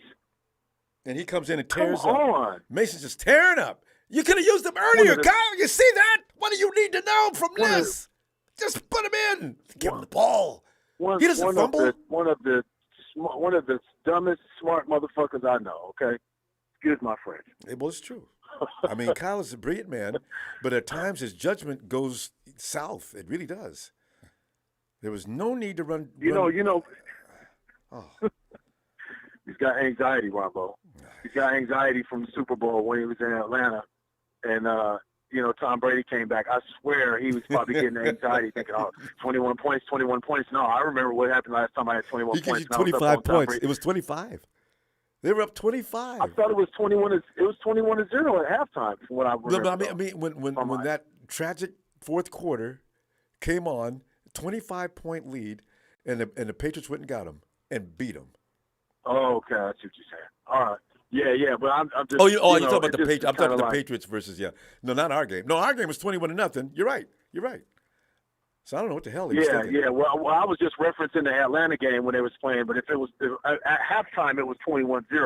Mm-hmm. I know. But if it was 25, if they got up as much as 25, then get it. I was just saying, though, to say that he was still not comfortable. But, again, you should be when everything is working. You don't need to run Debo on these plays. You should be going up the field. We still had Jawan Jennings. I don't even think Jawan even got a ball all game or target all game. He got one. He made one reception, I remember, for a first down. Oh, okay. Well, that's what I'm saying. He could have picked a better pool. So. But I mean, I'm glad. Yeah, he could have just ran. No, he could have ran Jordan. He just brought him into the game the same time. The same time he called that stupid play, Jordan was standing right there. No, we got to run Debo up the middle. Oh, wait, I changed my mind. It's too late. It's too damn late. Look what you did. Oh, if you standing next to him, you just want to pimp slap him. Bam, bam. You're like, oh. Whew. It's avoidable. That's the problem. This shit is all avoidable. Now we got to go the next 4 games without Debo when we could easily have Debo and just run up, the scores and just leave our oppositions with less opportunities to stop us, you know what I mean, with Debo being there because he's such a, triple, quadruple, he's a triple threat player. But now we don't have that. And thankfully we have the weapons we do. Yeah. But when we're in a pinch and when shit's not working, we got Debo to depend on. And now we don't for the next, 4 or 5 weeks. So it was just avoidable. We just need Kyle not to start going backwards. We need you to continue to, he's been moving forward. He's been taking steps forward. We need to continue to see that from him. Well, as you know, we're going to go, and Wednesday night, we'll, you and I will remain calm and don't totally disrespect the Hawks and give a score, because it's always they don't got Kenneth Walker. They got that other guy, but they don't got Kenneth Walker, and he's been running it up. So we're lucky that we don't have to face him, and we just got to make sure that we can hold it down in the secondary with little Tyler Lockett, and they got. Dwayne Eskridge and DK Metcalf still. So give me all that Wednesday night because we're gonna be talking about that a lot. So all right, fam. Yeah, it's all shout good. out to the squad. Yeah, and man. See you in a minute. Night, fam. Yeah, appreciate it. Make sure I hit the like and subscribe, man. You know where you're at, and dust yourself off, man, before you come in here, man. And, y'all take a shower before you come over too. All right, Ellis. Yeah, Great night, fam. Peace. Yes, sir. Peace. Hey, Tony. Ronbo. Tony. We were looking for you yesterday as we were having a good time. I know you were busy with the house. I was busy. Hope that's coming along well. But, no one wants to work, man. It's close to Christmas. So. Yeah, I know, But you guys got that warm weather going on now, right? You're on the other side of the... yeah. It's hotter. We're doing winter, and Tony's doing summertime. Awesome. Well, Tony, the thing is, and I thought about you as we were all pissed off with Kyle. Kyle now says, I tried to call that play off. I didn't really want that to happen, but the ref was not in earshot. Apparently, he couldn't hear me yelling timeout, and it was too late. And to Kyle, listen, you sell that to a fat man because we're much too thin. You had no business making that call to begin with, and now you're going to cry wolf? Forget about it. You get no respect for that. And I said, but Tony, I just told he was going to get pissed off about this one. Debo's out for weeks behind a boneheaded move. God. Well, the mediator, Ellis, said it perfectly. You're up 21-zip. Yeah. What's the need? Get him out there in the backfield. Let him have some fun against some smaller guys. You know what I mean? Or out in the flat somewhere where he can annihilate attempted tackles. No, I got to run him up to gut. That's right. That's big what I mean. 200, 300, 800-pound men are waiting. Yeah, get him up against the safeties and the bloody corners and things like that he can too. stiff arm and see you later. But 21 zip, you got no excuse. But I'd just like to clear something up, Ronbo. The other caller that said he's wearing Kurt Warner's number, Brock Purdy. No, he's not. His favourite quarterback was Dan Marino. Brock, yeah, he does. And he's wearing Dan Marino's number, not Kurt Warner's. And I believe, if I'm not mistaken, Dan Marino was present when we played the Dolphins at the game. I remember that. I think I saw on a website where he was talking to somebody about that because Tua's trying to get his record or getting close to doing so. So I'm talking about Brock Purdy. No, I mean, but Marino, he was at the Miami game, right? You said. Yeah. Brock Purdy's favorite quarterback was Dan Marino. Yeah. So and Marino knows it too, I think. Well, he was there at the game, so he won against his idol, and he beat the GOAT. So it's 2 games that Mr. Irrelevant was relevant at. I mean, can you imagine, Tony? His life will have changed forever now because the thing is, Tom Brady's doing the Tom Brady, patting him in the chest and telling him, just keep going. And, I've been there and I know what you're going through. And he just beat Brady. He can relate to him.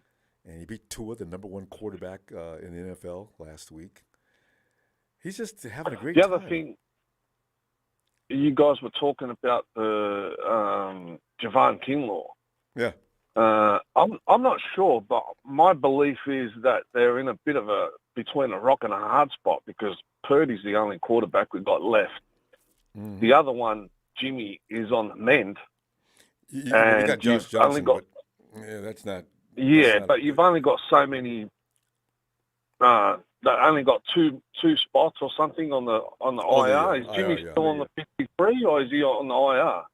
No, he's on the 50. He's still on the 53. They only have 2 spots left, like you say, and they got about they got 3. If they want to bring back Javon, and I don't know who else is on there, you got to worry about it. I think they're going to try to bring back Elijah Mitchell. Those are 2 spots right there if they're going to use them. There may be other bodies on the IR too. I'm not sure about. Because if you put Jimmy on the IR and then something happens to Brock. Yeah. Now Kyle still wants to bring him back. From what he's saying, he was excited about bringing him back during the playoffs. I don't know at what particular part he's talking about, but I know he wants to bring Jimmy back this year. From what he's saying. Just say this guy Brock wins the Super Bowl. What are you going to do with Trey Lance? Oh, listen. The table's already set for raging hot summer. I have no idea. And if they already offered Jimmy G. They're already in some kind of pre-talks with Jimmy G, bringing him back, right? Now you see Brock Purdy is damn deficient, and trade 3 first-round picks. You got to figure something out here. What are you going to do for you? You can't waste those picks. So they got a dilemma already forming.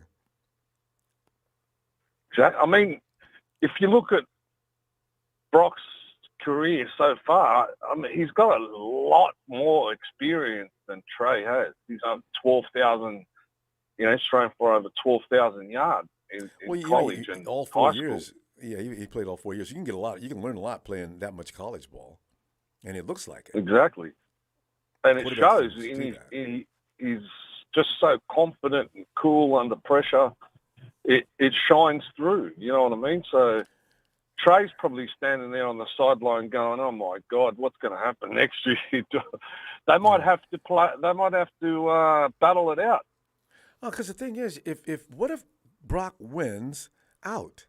Well, now Kyle's sitting there thinking, "Oh my Lord, what is this? What do I do now?" Look, in a perfect world, Ronbo, I'd like to bring all three of them back: Jimmy, Brock, and let them work out during the off season and figure out. I think Jimmy. Go ahead. I think Jimmy wouldn't mind if he was back up again anyway. No, he love it. He likes these guys, and he likes the team. So if you had Jimmy, Brock, and Trey, tell me who's got a better quarterback room than that? Nobody in the NFL history, actually. You know what I'm saying? I mean, that's just crazy. Especially the way Kyle runs a team. Doesn't matter who gets injured. You just slot one of them in and away you go. There's no problem at all. And Tony, there's another byproduct of all that. Now, if anybody, they would try to get those first-round draft picks back, all three of those guys would probably fetch you a first-round pick now. The way Purdy's playing, Mr. Irrelevant, my ass, somebody's going to give you at least a second-round pick for him. So, that's going to be interesting all season. There's another dilemma. What happens if we start the season next year? There's going to be teams desperate for quarterbacks next year. Every year. What happens if we start the season and someone comes up to Kyle and John and says, "Listen, this Purdy guy, mate, I'll give you 2 first-rounders and a second." What do you do? That's the thing. They got it. They do it. They're always talking about, if we get the right offer, we'll move on it. And they probably will. Do you let him go or do you keep him? Well, you go home, you talk it over with your wife and kids and everything, and then you come back with it. Because people do. They don't know what to do with that. Tony, we're going to have this discussion all off season long anyway. We're going to go. We're out of time. So see you Wednesday if you got some time for us. All right? All right, brother. Shout out to everyone and see you in the next chapter. Looking forward to it. Have a great day, Tony. Thank you, mate. Cheers. Cheers. Yeah, that off season's going to be pretty funny, isn't it? God, my God. Hey, Frank, get on in here, Frank.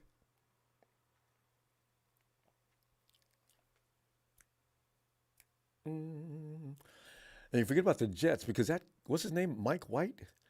Man, they're starting to love that guy. He's like C.J. Beathard with skills. They knocked him into the dirt. How many times in that game? He gets up. Whew. Let's go. Hey, Frank. All right, let's come back to Frank. Bryant. Hey, Ronbo. Bryant, come on in, man. We're doing Victory Monday. We don't get these enough as far as I'm concerned. I could do this 17 times a season. It just feels so comfortable. Well, Bryant, you want to add on to some things? Lily and Holly and company, everybody else want to say anything? Just get right on to it. Looking forward to playing the Seahawks. Right now, we're currently 18-30 versus the Seahawks. I don't know if anybody else heard the rumor or not, but if we lose this game, supposedly we have to paint the Golden Gate Bridge green. So I hope that don't happen. Hey, Brian, you don't make those kind of bets to begin with. Whoever did that, stop it and renege on that bet right now. Just stop it. Yeah, just stop it. As far as I understand, like with the last game, Debo, he cut inside. The play was supposed to go to the outside. He chose to cut inside.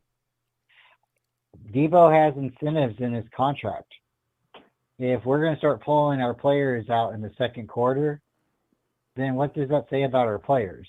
Well, not only that, they're going to be pissed off. They want to play, So, if we're going to start babying our players that we pay millions of dollars to, that are supposed to be like dogs, I don't know. I mean, at a certain point, injuries happen, and you don't want it to happen to anybody. But when the player chooses to cut inside and the play is supposed to go outside, that's just an accident. Yeah, And even if it's designed the same way and it's supposed to go this way and the guy goes that way and he still gets smacked and gets hurt, I it's did read about that. football. I forgot about that. I did read that, So and it was I mean, I Debo's appreciate choice. everybody who calls in and stuff like that too, and we are But you got all to get your facts emotional. right. You I know? read that too, Brian. I forgot about that. That Debo cut that inside. The play wasn't designed for that. That was him ad-libbing, and it was a wrong move. I forgot. Yeah. And I mean, I understand what people said too, like Caffrey shouldn't be running up the middle. He's not built for that. I totally agree. But you guys all have seen him run up the middle and twist and get through that and pick up 10 yards. So if it doesn't happen, if they do it 3 times and he gets 10 yards, 1 out of those 3 times, I mean, that's Brian, a is he first getting paid down, by the right? yard, though?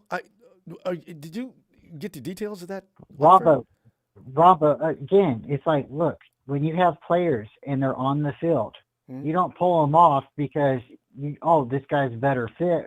This guy's better fit. No, right now, Christian McCaffrey, he can run out, he can catch the ball, he can run the ball and get a first down. They got so many different designs for him on the field. So again, it's the second quarter. It's the second quarter. Let the guy be in there, and then like third, fourth quarter, let's bring in those bruising backs like we've done in the other games that we've had. That's what I want. I like Kyle. I'm not smarter than him. I don't get paid as much as he does. His dad was a football coach. He's taught him a lot of stuff. His dad's got football, Super Bowl championships. Kyle's been to multiple Super Bowls. Okay, what are you trying to say, Brian? We need to stop it. We're working on Kyle so hard. I really am. And I'm one of the biggest guys that'll yell out banana hands, banana hands until he wins us the Super Bowl ring. But no, he's holding the team together and they're still listening to him, and we got our 3rd string quarterback, possibly our 4th string quarterback going in against the Seahawks. I mean, come on, everybody, stay faithful, and then everybody read everything you can about the Niners. But, your biases and stuff like that need to really be put to the side. It's the team first. So if you like Trey, you like Trey. You like Jimmy, you like Jimmy. You like Purdy, you like Purdy. You like C.J. Beathard, you like C.J. Beathard. I mean, come on, it's the team first. So I'm super glad we won. I'd like to see the Niners beat the Seahawks this week, 29-3, Ronbo. Yeah. I know that's just a dream, but it could happen. Yeah. Just like JT and Angels in the outfield. It could happen. Our defense doesn't care about who they're playing now. We'll take you down. That's all there is to it. So, yeah. Hey, but thanks for having me on, and appreciate everybody else. After everybody talking to you, calm down a little bit. Oh, well, yeah. I mean, you make me feel like a chastised child now. I mean, but you were right. Seriously, we got one of the best kickers in the league, right? Robbie Gould is 10th overall now. I mean, we got one of the best defenses in the league. The only reason people keep saying Dallas is great is because their offense scores 50 points a game. Now we got a different quarterback and we're scoring more points. So I mean, just trust the process. Yeah. And we'll see what happens. Debo, he'll be back, and we'll see who else comes there. But it's next man up, Niner up. Good stuff. Actually, you're the voice of reason tonight. I did read that article about Debo. I forgot about it because I was pissed off that he was hurt. He did cut that ball back in. It was not the original plan for that play. Yeah, so and remember, everybody's saying, oh, we don't want him to be a wide back. Well, yeah, we don't want him to be a wide back, but in his contract, it says if he gets so much, in this or that category, he gets so much money. So let the man make his money, so all right. Everybody stay faithful. Like and subscribe. Thanks, Ronbo. You have a great night. Right. You too. Have a great night.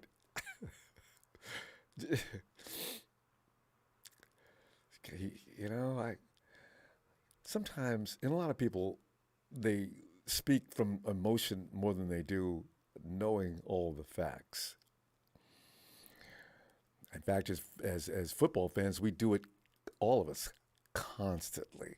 You think, none of us sit in the front office, but we think we know everything that's going to happen. and we start talking as if it's true, at the point we believe it, and we don't know jack. Now, I forgot about that. The writers told everybody about that Debo cut. I forgot. But I still say he doesn't need the ball, period, with 21-0. I'm standing by that. But I'm sure I could be mowed down on that, too. Howard! Oof. Oof, oof, oof, oof. That's what I call my boy Howard.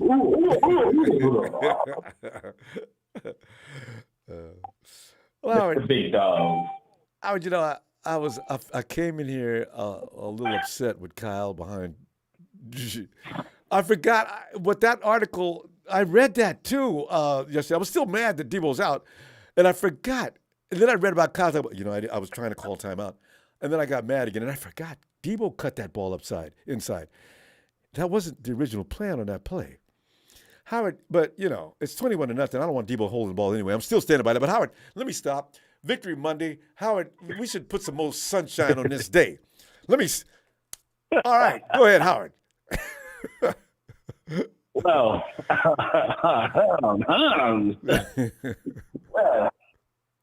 I mean, it is up to the coaches to not put their players in that position to begin with, if you felt it was a detriment to the team. You dig? Yeah. So I hear what our fellow friend was saying, but you know what I'm saying? It is what it is. So it is Debo's fault, but it's also Kyle's fault for allowing that to happen. They can take mutual responsibility. I'll go that far. Yeah, they get paid millions of dollars. Woo, woo, woo. I mean, I hear that all the time, but at the end of the day, they're still human beings. So, but anyways, you have the reserve to feel however you feel about it, But yeah, this game, like I said, bro, I said it at the beginning of off season, and I'll say it again. Howard? We could have won any quarterback. Could have won any quarterback going to the playoffs. This is further proof. I said it from the start. Even Trey Lance, as incomplete of a quarterback that he is, still has learning to do, and he could have probably learned on the fly if he stayed healthy. And who knows what he could have been up to this point. Again, it's true. Don't know where he would have been. He's still been working out. Yeah. So I'm not surprised what Brock Purdy's doing. Hell, Jimmy, look what Jimmy was doing. See what I'm saying? It's like, but there's actually with Garoppolo. With Garoppolo, there's no surprise. That boy, if he ever stayed uninjured, which doesn't happen often, if Jimmy could put 9 to 10 weeks together uninjured, we really don't know where his ceiling is. Everybody thinks they do, but what we saw this year surprised people. I wonder if he goes 17 weeks at this point, how good he might be. But that's neither here nor there. He's out again. Yeah, it is what it is, and he's gonna be hella expensive. So you know what I mean. Go get your money, Jimmy. That's all. And at the end of the day, we should be thanking one person that we really never hear anybody say much about, and that's our good old buddy, old pal. You know who I'm talking about, Brian Greasy. I knew you could say Brian Greasy, yeah. Yeah, he's I don't know, he's doing weird things. I know a lot of people were sketchy about him. I was. It's like Brian Greasy. He ain't got no coaching experience. What's up with that? And yeah, I guess you don't really. You just need to be a quarterback once upon a time in Kyle Shanahan's system, or should I say the Shanahan system, and you can give more than anybody else can to any quarterback, especially if you were a quarterback. Yeah. Agreed. Yeah. A lot of fans. I know a lot of our fans. They always say, "Oh, why can't they just try to get Steve Young or Joe Montana to be the quarterback coach?" Yeah, I was one of them. Up in their couch. But we don't like Greasy. Yeah, we don't. We can't expect Joe and Steve to do that because that's probably not what they want to do. They just want to chill. I mean, Steve got a nice job, and Joe's chilling at the crib, and then comes back every now and then. saying, "Hey, what's up, guys? How you doing, 49er fans?" You know, that's it. I agree. And coming back in the field's high stress, and they're comfortable with what they're doing. Joe's running around doing charity events and doing other events he's getting paid for, and talking badly about the 49ers on the sly. Because he's still bad about that trade. Exactly. He knows he still feels salty. Joe will always feel salty because of Steve and Bill. He always will feel salty. But that's neither here nor there. Mm-hmm. So but yeah, your point is true. You gotta give Brian Grease some credit too. He stepped out of his announcer job and came to. He's got my respect. I ain't got nothing else bad to say about him because I've seen too much growth here. But Purdy, I remember Purdy too. That 4 years of college football, people got to realize that's worth more than. But a good quarterback doesn't usually play 4 years of college football. I don't know what made Purdy stay in the college ranks so long. Because from what I understand, he's been at least nearly as good as he is now for a couple of years. But then again, you haven't seen everything you could see if you stay in school a little longer. Yeah, we will have to see if he even get any better. Because I mean, like you said, he played all 4 years in college. Who knows if he's hit his ceiling or. You know what I mean? You can still learn things, even though, your experience and all that other stuff. But we really don't know. But, but it's not possible at 22 years old and only play college football and go to this level and not do any growing unless you just. So that's what's interesting about him now. If he starts at this point and pretty soon he's going to see enough stuff that's automatically going to produce growth. Where is he going? He is an interesting case. We'll see. Though I could be wrong. He maybe did hit a ceiling. I don't know, but we'll see. You never know, man. You know what I mean? He most likely has hit his ceiling, but, You think so? You most likely after 2 weeks. Okay, we'll see. I can't imagine. No, not in that manner. I mean, as a mechanical learning tool for a quarterback position. But all he's really learning how to do is be a professional and learning how to win on this level. That's about it. But as far as being a quarterback, I think he's got that. You know what I mean? Yeah, in the first place. But he's going to learn some things. Yeah.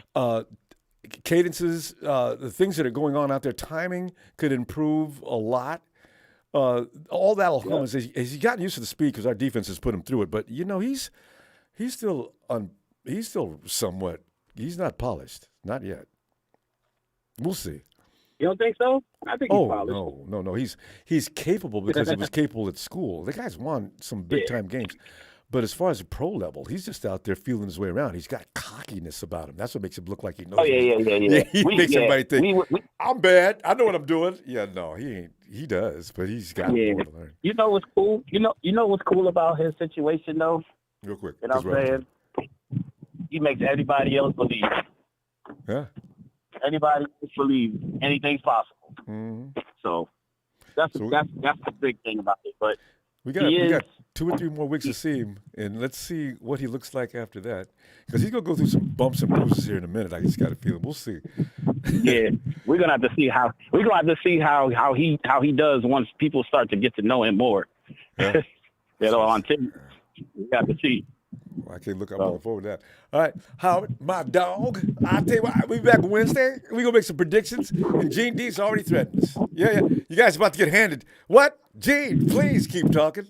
Well, you got to like Gene D because he don't run off after he gets his butt beat. All right, see you Wednesday, fam.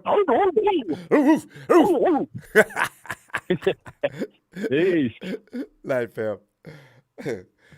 Yeah, GD. But GD, I'm almost going to put you in the same category with Marketing Pro, of whom I actually enjoy, because the boy is comical.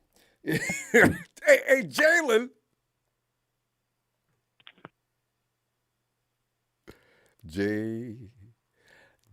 Ronbo. Victory Monday again. That's like the 4th win or 5th win in a row.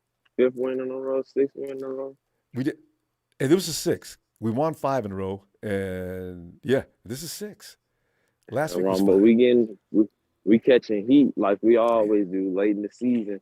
Whoever this is writing this San Francisco 49ers story, this saga for the last 5 years, a Kyle Shanahan's career, it just gets better and better.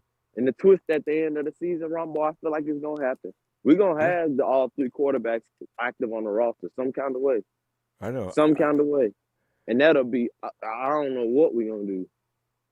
There'll be a round robin. That's what's going to be intriguing in the offseason. There'll be a round robin for pecking order. Because you know what? The 49ers were planned when they said they offered a Garoppolo the contract. And they're seeing what they got in Brock Purdy. And they already know what they got in Trey Lance. We've drafted him and gave up 3 picks. So we like all of our material. And so that's why it's going to be interesting to see what they do in the offseason. But they still got to sign Nick. Yeah, Bosa. And I mean, Ronbo, you think they're going to give Brandon Ayuk that 5th-year option, or you think he's going to want his Oh, hell early, yeah. like They Debo? have to. They have to. They can't get, I mean. He's going to get mad, but they got to do it.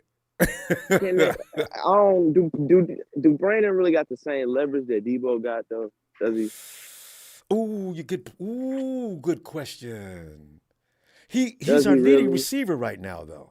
I mean, but Ronbo, we've shown him, like, dude, he was in the doghouse. We've shown him that, I mean, I'm not going to say we don't need him, but we've shown that we can do without him. And he came in and he finally started to, you know what I'm saying, play like in the second half of last year. I don't really know if he got the leverage But Jaden, let me ask you, like that. Would we have won all the games we've won? He's been instrumental, though, this year, fam. Yeah, he has, but just would I say that he's been, I don't know. Irreplaceable? I don't know. Yeah, that's what I'm saying. Like, I don't know if he's irreplaceable. Like, because look at Danny Gray. Yeah, Danny Gray is just.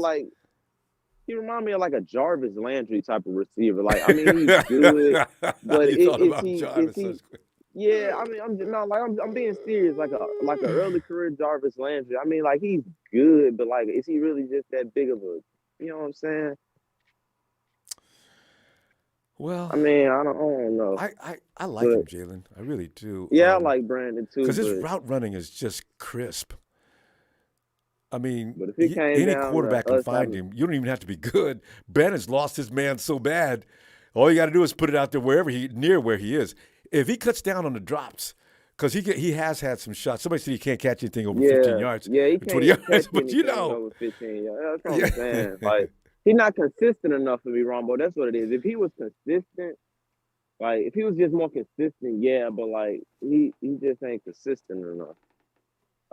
He isn't consistent enough. And he hasn't gone over 100 yards this season either, so.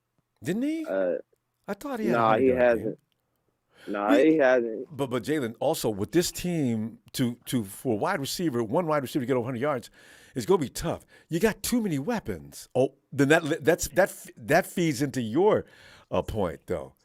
You've got plenty of weapons. Yeah. You can't let him go though, Jalen. You can probably trade him. Pull up DeForest. Probably trade him. I don't know. Boy, you can get a second round pick for him.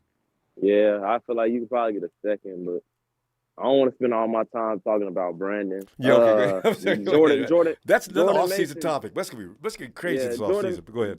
Jordan Mason looked real good, Ronbo. I'd love to see what Ty Davis Price can do. We seem to keep forgetting about him. We did spend a third-round pick on him? Somebody tried to say he was hurt, and somebody else said he's a healthy scratch. I'm looking at Jalen. I'm looking at a Trey. What's his name? The running back we just Trey Sermon. I'm looking at Trey Sermon situation here. I'm thinking, what Kyle, him and Danny Gray. What the hell's up with them? Yeah, what's up with that? Like, I didn't think Trey Sermon was bad. I mean, the only time we saw him look bad was behind a preseason backup offensive line. I mean, when he had to step in and play those early games in the season, he did good. Yeah, but Elijah Mitchell did better. And the 49ers says, well, Elijah was hurt early in the season. I mean, we got early, so it was Trey Sermon. Trey got hurt too, though. Remember that the Eagles game, and they knocked him out. Yeah.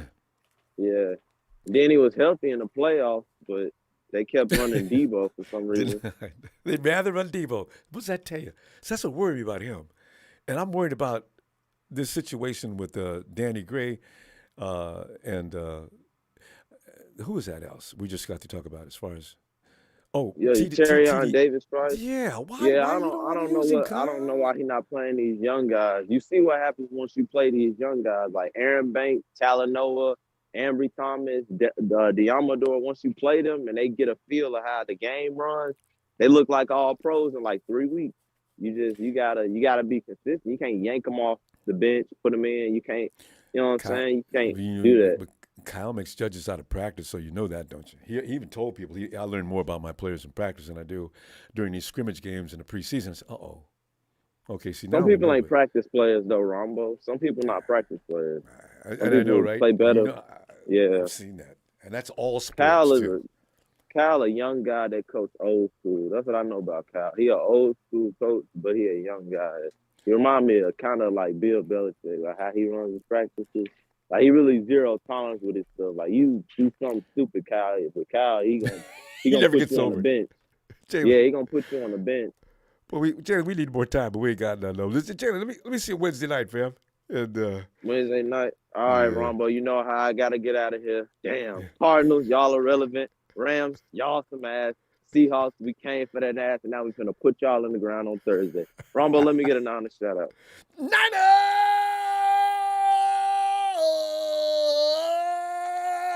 Big shout out to G&D. That was for you. Tonight, Jalen.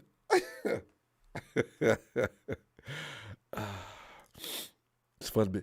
It's fun being on top, ain't it? I'll tell you right now, because the days and years ahead could see us on the other side. But right now, enjoying this party. Area code is 925. Hello. Yo, Ronbo. Yeah, who's this? It's Alex. Alex. Hey, Alex. Come on in, Alex. We're in here laughing and clowning about being the best team in the NFC West. We've not been able to say that for God knows how long. and not even a close to not being clearly the best in the NFC West after having won 6 in a row. No, it's Alex. After winning 6 in a row and getting ready to run 7, Hawks are... Alex, I got to stop doing that, though, because every time I do that, we end up losing. But Alex... Get into Victory Monday. We'll talk about the Hawks later. What are you thinking? Yeah, man, don't get me started on the Hawks, man. So, yeah, man, Brock played really good yesterday, man. Amazing. I went to the game yesterday, able to stream for him. It was actually really cool to see. All right. You got to watch it up close. All right. Yeah. Yeah, great atmosphere against the Bucs, And understand, Alex, were you one of the guys in there yelling, Purdy, Purdy, Purdy? We've not seen that. Oh, man, Rob, I couldn't. I lost my voice the first 10 seconds of the game. We've not seen how that it goes. for a long time. Yeah. Actually, lost the pregame, actually. Yeah, Rob, I'm a huge fan of the show, actually. Well, thanks, Alex. Yeah, there's been several Alexes. Have you called in before? No, it's my first time, but you see me around the chat. Sometimes I make contributions to the show. Yeah. Thanks, Alex. Well, Alex, I tell you what, we're all in this together. And why is it? We're in this thing together. Alex, we've got this situation now where the defense is just hellified. We got an offense. It includes all kinds of weapons. Alex, the table is set for anybody who's going to play the 49ers can look to be bludgeoned to death for 4 quarters. That defense is for real. Anybody had any questions about them since that Kansas City game? And, Alex, I don't know if you got Raider fans or some of the team fans that don't like the 49ers. Oh, man. Boy, they be talking trash after that Kansas City game. Man, y'all can't – listen, man, y'all ain't even the best team in the area, man. Kansas City came on in there and beat y'all. Man, come on, man. Y'all, you need to give up and get over yourselves. So, we're going to be marked by the Kansas City Chiefs. I'm not going to lie, Ronbo. I think the Raiders game might be a trap game. I'm not going to lie. I'm actually quite worried. With their sorry ass. If we lose to them, it will be embarrassing. God. I don't know, Ronbo. I'd rather go, I'd rather lose the rest of the game, but I want to win against the Raiders. That's like the game I care about the most, You got to beat the Hawks, though, Alex. I was talking about Raiders and Hawks. If we can let the others slide, but the Raiders and Hawks got to go down. Yeah. Yeah, I was talking about it. This was my mom's boyfriend the other day, and we were talking about how if the Niners win on Thursday, that they might rest their starters against the Raiders. Yeah. And that the Raiders fans, they're gonna talk regardless, Yeah. Whether we even if they know what's going on. Yep. Oh yeah, they're still gonna talk. Alex, not to worry though, Yeah, because the Ronbo. 49ers are jockeying for position. We're gonna try to put teams away. They might pull players early, but they're gonna try to beat your ass before they do that. And the starters will be out there. So Derek Carr, who I've had I've had arguments about Derek Carr for years, and you know what? We got to beat the Raiders, and we could Oh, definitely, we could be at Ronbo. number Every 4 2. years we got to. Yeah, because we could be at number 2 if we win enough games because the Vikings are the only thing standing between us and the number 2 position in the playoff seeding. Ronbo, about what the other caller said, like, what would you do if Brock Purdy won the Super Bowl? Like, what do we do with Trey? Like, what do we do? I'm not even going to speculate. We can't cut him. We can't trade him. No. We give out we trade like 3 first-round picks. I'm like, I know the 49ers though, they're going to tell you, well, we look at that as a good problem to have. Yeah, you guys look at that as a good problem to have, do you? Okay, well, let's see if you get that problem, and then see what you're going to do. So yeah. Yeah, man, I feel bad for Jimmy, man. What happened to him with this fan base, I'm not the biggest Jimmy supporter, but I support him, I'm going to support whoever's under the center, regardless, It could be Josh Johnson, Yeah, and we were winning games. We were winning games, and that's the thing. Oh, it matters. You look at Jimmy was winning games. We were on a roll. The offense was starting to click, and he goes down. Luckily for us, Brock comes in, and we continue moving forward.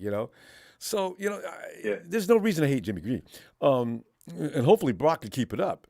But like you say, now poor Trey, who didn't get a chance to really grow and shine yet, is probably they're probably talking to him. They're reassuring him that he'll be given his opportunity. So, my guess, I guess. Yeah. What Trey has to be concerned with is that if they don't say anything to him, that's bad. Oh yeah. All right, Ron, that's pretty much it. Yeah, man. Thanks for taking my call. I really appreciate it. Yeah, man. Alex, get back in here again, man. Appreciate give you. Give me a 49ers shout out. Yeah. Niners. Yeah.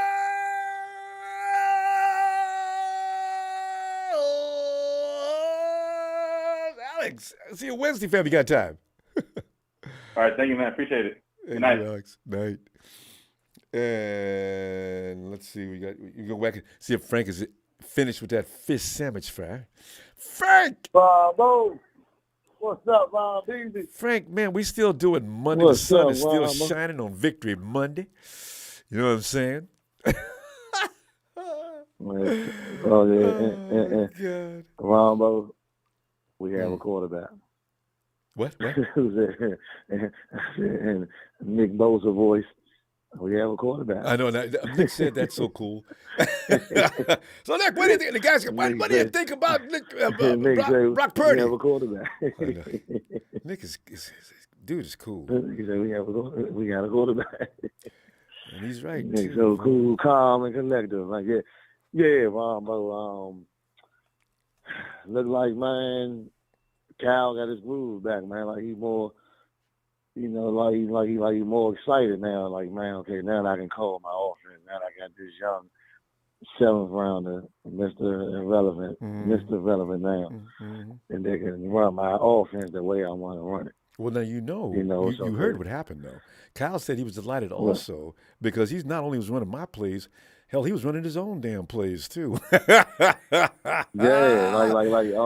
Like he they all strip and he pushing the ball down the field, he pump fake, man, getting and all that. Like, Ronbo, to be honest, Ronbo, I didn't see all of this, Ronbo. I had to go back and watch his college picks, Ronbo, his highlights. The man just he had that Brady S in him, man, like that he step on the field, like you can just feel you can just see his energy, his excitement is like that. He ain't nervous, like he just never. Everybody don't have it. Everybody don't have it. You know what I'm saying? Yeah, everybody don't have that. No. And he's sharp. The dude is sharp. Some of the things he's doing out there, it takes a while for veterans to do. He's already looking like this now. That's why. So where is this going? How good is he going to get? So interesting. I mean, it's really going to be interesting. It's one game at a time. I know. It's still a small sample size of 2 games, but to me it's a nice sample size because of the teams we played. You know what I'm saying? It wasn't both teams we played defenses. But no Trump, Tampa Bay like a top 5 defense. top 10, top 5 defense. Miami was a high-flying, They're fast. Offensive team. You know what I'm saying? But their defense is fast, not brutal, he ain't coming but to fast. it. They're blitzing you to So death. he did it to some good teams. As far as a good defensive standpoint, I'm gonna say that. As far as defense-wise, with the stats don't lie.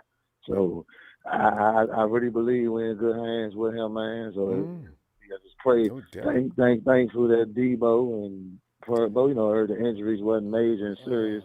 Prayers up to Dante Johnson, though, man. I think he tore his ACL. He did. So prayers up for him. Yeah, so prayers up for him, man. Pray he get recovery real soon. But I like what we going there, Ronbo, man. It's one game at a time, man. I don't fit nobody in the NFC, man. I think if we just keep gelling and the defense is lights out, and as long as Brock Purdy continue to play like he's playing and keep the ball in the playmaker's hand and he keep doing what he's doing and Cal keep cooking and baking and frying that fish, man, we good, Ronbo. Hey, Kyle we does good, fry man. fish, because Kyle Kyle, hanging around with brothers Kyle. a lot. Got him over the house smoking dope. Yeah, He thinks people don't know. I like a what lot I too. see. I like what I see. Ronbo. But what you think about the Jerry Rice comment? Loved it. Though the thing is, I read yesterday, and somebody just called on that. Debo wasn't supposed. He cut that back. That was his choice to cut that ball back up the middle. Yeah. But you know what? He has his did. best runs doing that. But this was not the right time. Also, my uncle we were talking with also is in his contract too. And I'm like, Ron, I agree with stop running them as in Debo contract for him to be played running back too. Yeah, I know. He get a certain amount of yards or something like that, whatever. There's something like that in his contract. That's why he do be in the backfield, and it worked, But also I agree, it ain't in everybody's contract, Kyle. So don't keep running everybody. You know what I'm saying? It's like, so, Thank you. God, Kyle. Yeah, so put some pads on Kyle. Make him run up the middle. Yeah, man, you gotta be careful, man. Like, we need our key stars, man. He's definitely key star, that we definitely need. Because our offensive we line, won't be trying to get over the hump. They're not hogs. They're good, better than what we say they are, but they're not the kind of guys that you can run behind and expect for the guy to have a clear avenue. There's going to be some heat up in that hole. So don't be running there any more than necessary. Man. Exactly. So, yeah, that's all, though, man. We're in good hands, Ronbo. Oh, yeah, Ronbo, Kyle. You never seen Kyle in the locker room sitting there talking to Purdy, man, like talking to a quarterback. I ain't never see Kyle there with Jimmy, Troy, nobody. You didn't see that? He's sitting in the locker room talking to Brock Purdy. Now, he needs to do that. That boy, he picked him up in the 7th round, and Kyle's just got to make sure that he's calm, keep him grounded, let him know that I got everything you need, and he's got to talk to him like a child. He is a child. He's 22. Kyle happy, man. That's who he picked. Kyle, like I got my man. Like Kyle happy. That's who he probably really wanted to start from the jump, but he knew I got to start trading, man. Maybe. I gave up all these draft picks, man. I got to go. It's like, no, I'm just. But who knows, though? You never know what Kyle thinks. That's true. We never know. So we don't know that. We got to go get back here Wednesday. I'll be looking for you. All right, fam. All right, love you, Ronbo, man. Back, everybody have a blessed night. Love y'all faithful, man. And let's on to Seattle, y'all. Let's go. All right, let's go is right. All right, Frank. Yo, yo, D.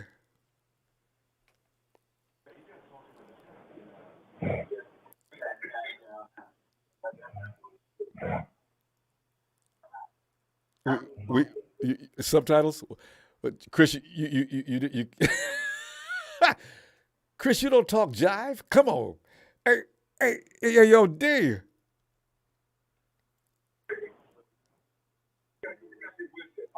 Sounds like somebody's trying to get in, but they're having some kind of problem. All right, we're gonna wait till they fix that and get back here. Oh, mamacita, you want some Latino heat? Latino heat, Latino heat. Emilio, Emilio. ¿Qué pasa? What happened? De nada, mi amigo. Hey, Emilio, we're still celebrating this game, because we need to be grateful for all these wins. Because, when we get that butt kicked and we be getting mad as hell, See, so we need to appreciate these moments every time we get them. So, what are you thinking? Hey, good win. Purdy's looking pretty good. Ain't nothing else to complain about. He just needs to get ready. Keep studying, keep learning. Here's the rookie. They said he likes to study. Yeah. No, that's what Unlike he's Kyler doing Murray. what he's doing, man. Yeah. Yeah, you rather play Call of Duty, but hey, who cares about them? It's the Cardinals. Nobody cares about the Cardinals. They're relevant. I feel sorry for Kyler, though. He looked so pathetic when they drove him off in that wagon. A bad season. Got accused of being stupid and didn't want to study. And then he gets drumming up on the wagon in week 14. Oh, Lord, have mercy. Kyler, what have you done to get this kind of karma? But anyway. No, like I said, he just keeps playing. Everybody keeps giving him praise. You give him praise. Jesus is giving him praise. Everybody else. Everybody loves him. Purdy is pretty good. So it don't even. At this point, he deserves it for now. Because you know how we do. As soon as he messes up, people going to be all over like it. I said the other day, he actually learned from his mistakes on the field. He did get seven that interception, but he learned from it. But I'm not going to make the same mistake. Emilio, the noise is above your voice. Usually you're above the noise. Can you find a spot? No.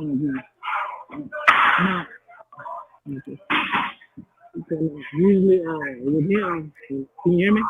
Yeah, I can hear you. It's just when the noise drowns you out. Okay, go ahead, give it a shot. Yeah, I got next to the super lady. No, like I said, he learned from his mistakes. He looking at him because he was called back, but he learned not to make that same mistake twice. He's done it before. Even when he played the Dolphins, he made the mistake where he was throwing that interception, but he learned from his mistakes. You know what? I can't make that mistake twice. So, that's pretty good on him. That's the kind we need our quarterback. We make mistakes, we just don't make the same mistake. And grow from it. Exactly. Yes. Exactly. That's what he needs to keep doing. He keeps doing that. So he is going to throw an interception sooner or later. It's not like he's not going to not throw one, but as long as he learns from it and doesn't cost us the game, he's all right. Agreed. But if he's going to lose the game, I'd rather him lose the game now than in the playoffs, because then that's going to cost us. Or a game that we have to win because the Vikings just lost and we can get that second spot. Now the pressure's on. So yeah.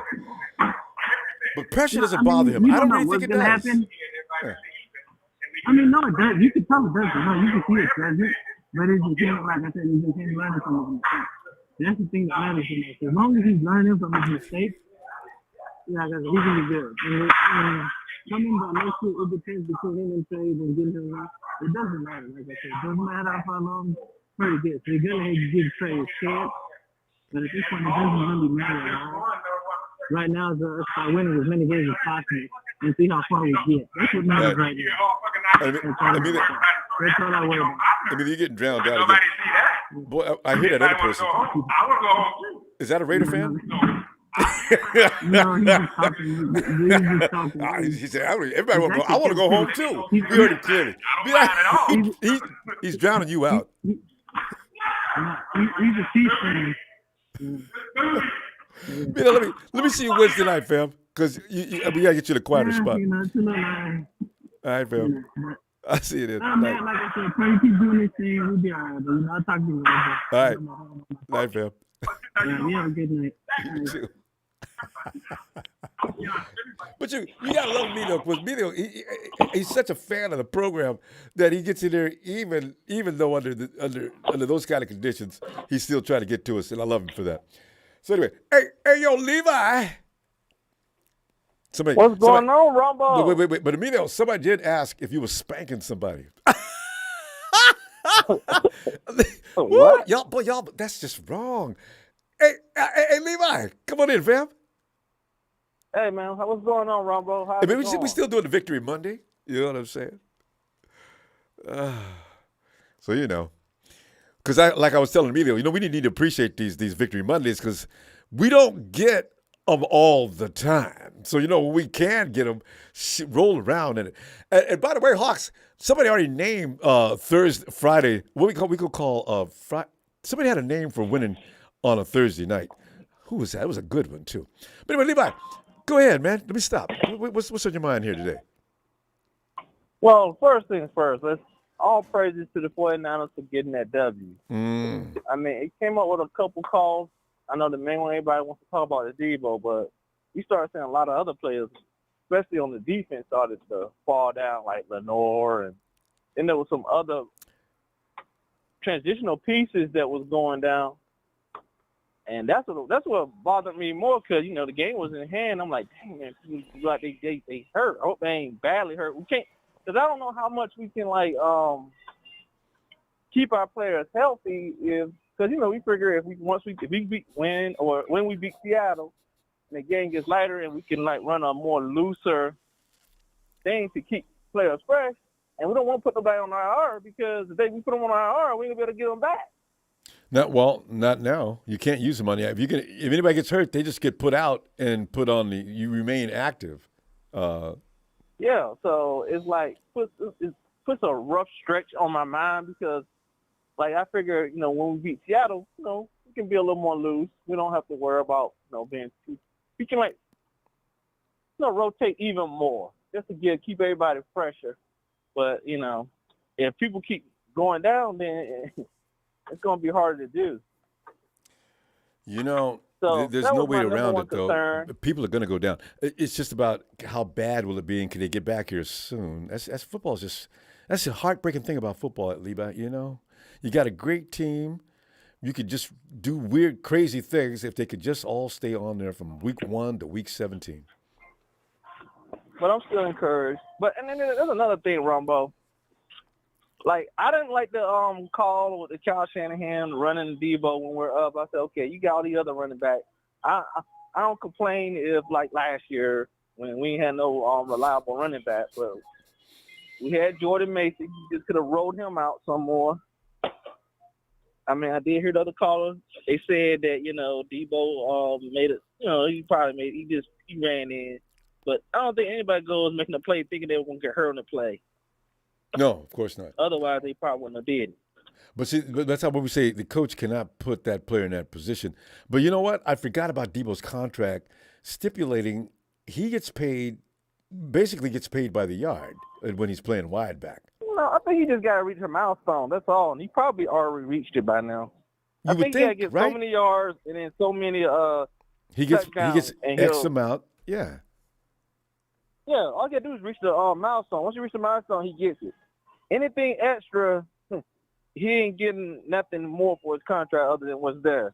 Which is not a it's small not like contract. You get paid by the yard. You just get paid Those for are incentives. reaching a certain milestone.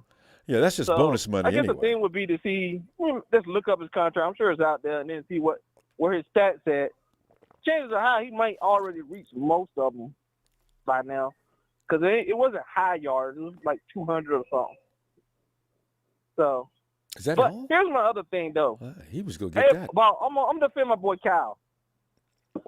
Because, just like you said, Jimmy also changes. You know who also changes organization? Who? Kyle Shanahan. Yes, that's so true. Remember the coaches we had before, right? Terrible. Yeah. And Kyle Shanahan, and even when we were kind of bad, some of these quarterbacks, he'll have them good for like a good series. He just needed a competent starting caliber quarterback. Enter Jimmy Garoppolo, very competent starting caliber quarterback with greater leadership, and then he winning games. And also, whenever he has to depend on non-caliber. Also, he knows what he's doing. Tom Sula and Kelly. That was a bad move to begin with. So yeah. I tell you something, Levi. But you can't put that on before Kyle, we run out of, he ain't got nothing to do with it. And I agree. But before, all right. The final thing is, I just want to say one more thing here, because I'll give you a second. But listen, the thing is, I talk about Kyle, but I don't want to see him leave. I will never join the people who say fire Kyle, but I will talk about him. But go ahead. Yeah, I mean, that's okay. But Kyle Shanahan, if you like anybody on our coaching style, Kyle Shanahan brought him here. Yep. You like the Brian Greasy? I heard y'all talking about that. Yep. You had to sign off on that. Kyle Shanahan. Look at all these great play callers, Kyle Shanahan. And for all these people that was like, you heard them early on, oh, well, what's that, Mike McDaniel, Robert Saleh, they're better because, they had a good early start. Now, how does that look right now, Ronbo? Yeah. Kyle Shanahan keeps proving that he's the master, and I they're know. still the apprentice and got a way to go. As soon as they come back to see the master, boy, he beats that I booty. know, so they need to stop that. I don't want to hear none of these callers again trying to compare Kyle and his contemporaries until they actually prove something against Kyle Shanahan, because Kyle Shanahan said, no, you ain't ready for this. Hey, Levi, So again, excellent I points. think y'all need to give Kyle a little slack. Even though he made some risky calls, I think Kyle Shanahan just be making calls that he thinks is going to help him win the game. He does. I know he does. He just. And some of those calls we ain't gonna like Levi, running Debo. let me Debo see better player, want to run. All right. Wednesday, fam. All right. Wednesday. Have a good one, Ronbo. You too. Night, Levi. I just want to go down on the record. I talk about Kyle. I get on him. I don't necessarily want him fired because you never. Big Show said, Rumble, we've had this. I know, but the thing is, I'm not sure about Sean Payton. I don't know if there's any college coaches going to come on and not do the same thing the guy in Arizona is doing. I like to complain about Kyle, but I'm not sure if I want to. Tony down in Australia, I know I agree with most of everything you say, but I don't know if I want to fire him. I mean, I don't want to go to that extreme, but he's some things he needs to clean up. Hey, D.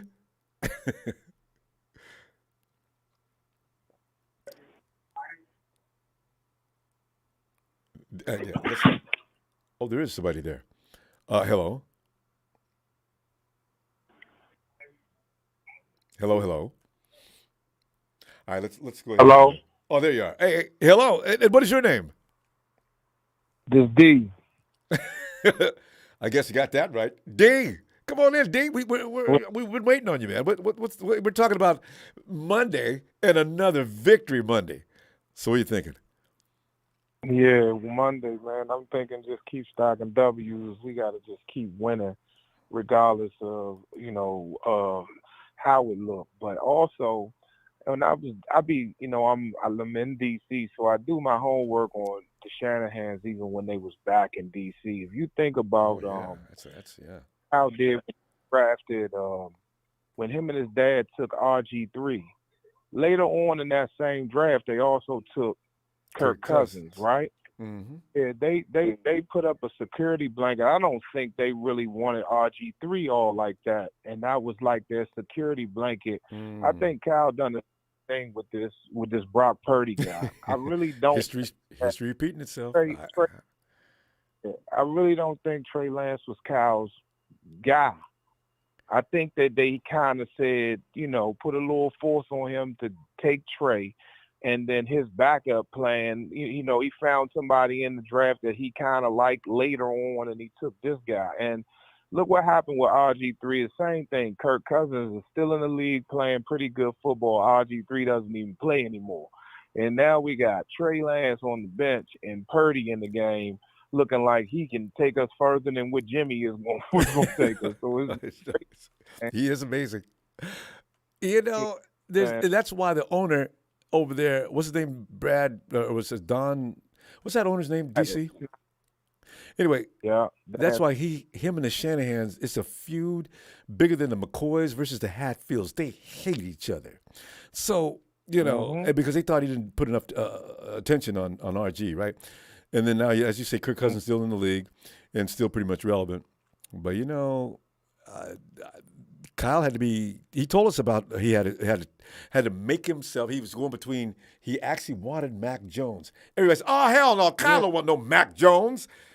And we find out later he just admitted he did. He was trying to figure out whether he wanted Mac Jones or Trey.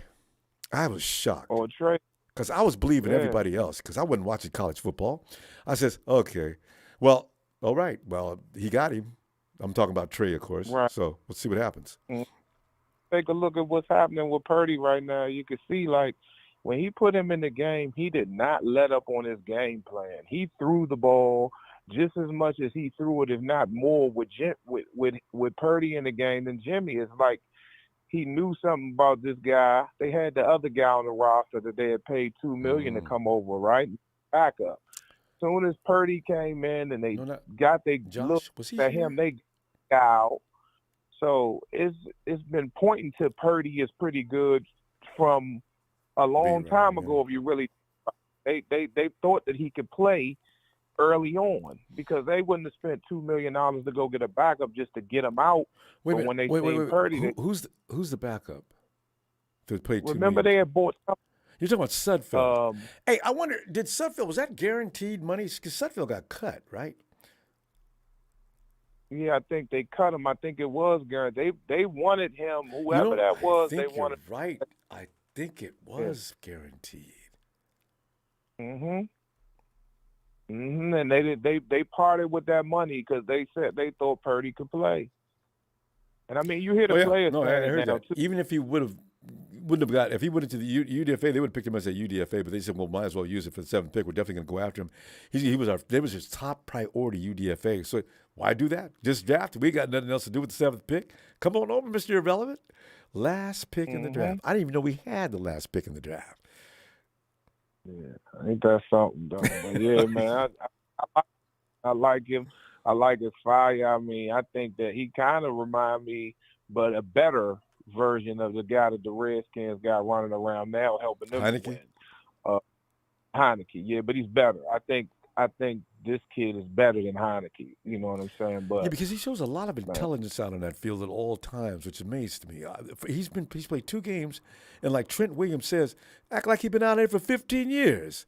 He out there cussing out the receivers if they don't block or run their assignment. I said, get to T. I said the GTOFH. What? Really? So yeah, he's very intriguing. We'll see what he looks like going forward. Yeah, he looks good now. Yeah, we're gonna keep riding it, and they say Jimmy's supposed to, be able to come back. We get Debo back, and we're gonna see what happens. But I don't know if he keep playing like this. Who gonna pull him? That's it. Are we gonna pull him in the playoffs? And that's going to be the thing. If he looks better and better between now and the end of the season, Kyle's not going to pull him. She didn't bring Jimmy back, but Jimmy be sitting back in case something happens to Brock. I don't know. We'll see because in the playoffs, experience is going to be of a value though. So I don't know what Kyle's thinking. I have no idea, but there is an edge there, and the way Jimmy's playing before he went down, I think Kyle probably trusts him more than ever now. So. I don't know. We'll see. Well, if you put Jimmy back in there, the leash gonna be short. I tell you that. No, he already loosened up the leash. He had already loosened up the leash. Jimmy looked different if you were paying any attention closely. That's not the same Jimmy we've seen in the past this year. That Mexico City game, that was Jimmy's like coming out night. And from that point on, Jimmy's out there ad-libbing a few times. He's doing a lot of off-schedule plays, a lot like what Purdy was allowed to do. I think Kyle's changing his way of thinking. Stop harnessing these quarterbacks. You brought them in here. Let them do their thing. Within your system, of course, but stop insisting on things. So we'll see, though. We'll see, man. Well, man, let's go, Niners, man. We right there where we want to be, and it's all right ahead of us. Got to beat the Hawks and Raiders. If we don't beat nobody else, 11-6. If it costs us beating the Raiders and the Hawks, I'm good. If it gets us playoffs, we still going to win the division. We're going to take the hurt off the Seahawks Thursday. Come on. Hey, D, come on back Thursday night, man. I mean, Wednesday night, and give a prediction, okay? Okay, buddy. All right, fam. Have a great night. All right. And, let's go check out my boy, Tony. Tony, get in there. Ronbo, good evening. What's happening? Tony, man, because I'm laughing because we don't have as much fun. And you notice the chat is not as much. There's not as much violence going on in there without the Rams fans who have completely abandoned us at this point. Marketing Pro makes brief appearances, and Gene D's still running Major Smack. I'm sorry, Jim Everett. He's still hanging around, getting beat up. Jane, I understand there's a complaint. I got to tell Gene D about this real quick. Jane, there's a complaint that's coming in doing an imitation of Texas Boy. Now, don't come in and start trashing and start blocking people. Come on, Jane. Don't be a TB. Texas Boy. Yeah. and that Everett character, I call him Chrissy Everett. I'll never call him Jim. It's Chrissy because he acts like a Chrissy. But Ronbo, Yes. I've been getting on Gene D. I just sent a message about. I think Kingsbury's gone. Like I told you on your show He 2 is. weeks ago, Arizona's going to blow that thing up, Ronbo. J.J. Watt's going to get waived. A.J. Green ain't going to get re-signed. They're going to trade DeAndre Hopkins, in my opinion. Yeah, because Dion wouldn't fumble last And today. they're stuck with Kyler Murray. They're stuck with him in that contract. How many years shouldn't have signed him. is on that contract? It's just new. What is he got? Another 4 years? It's new, yeah. I don't know how many years it is, but all that money.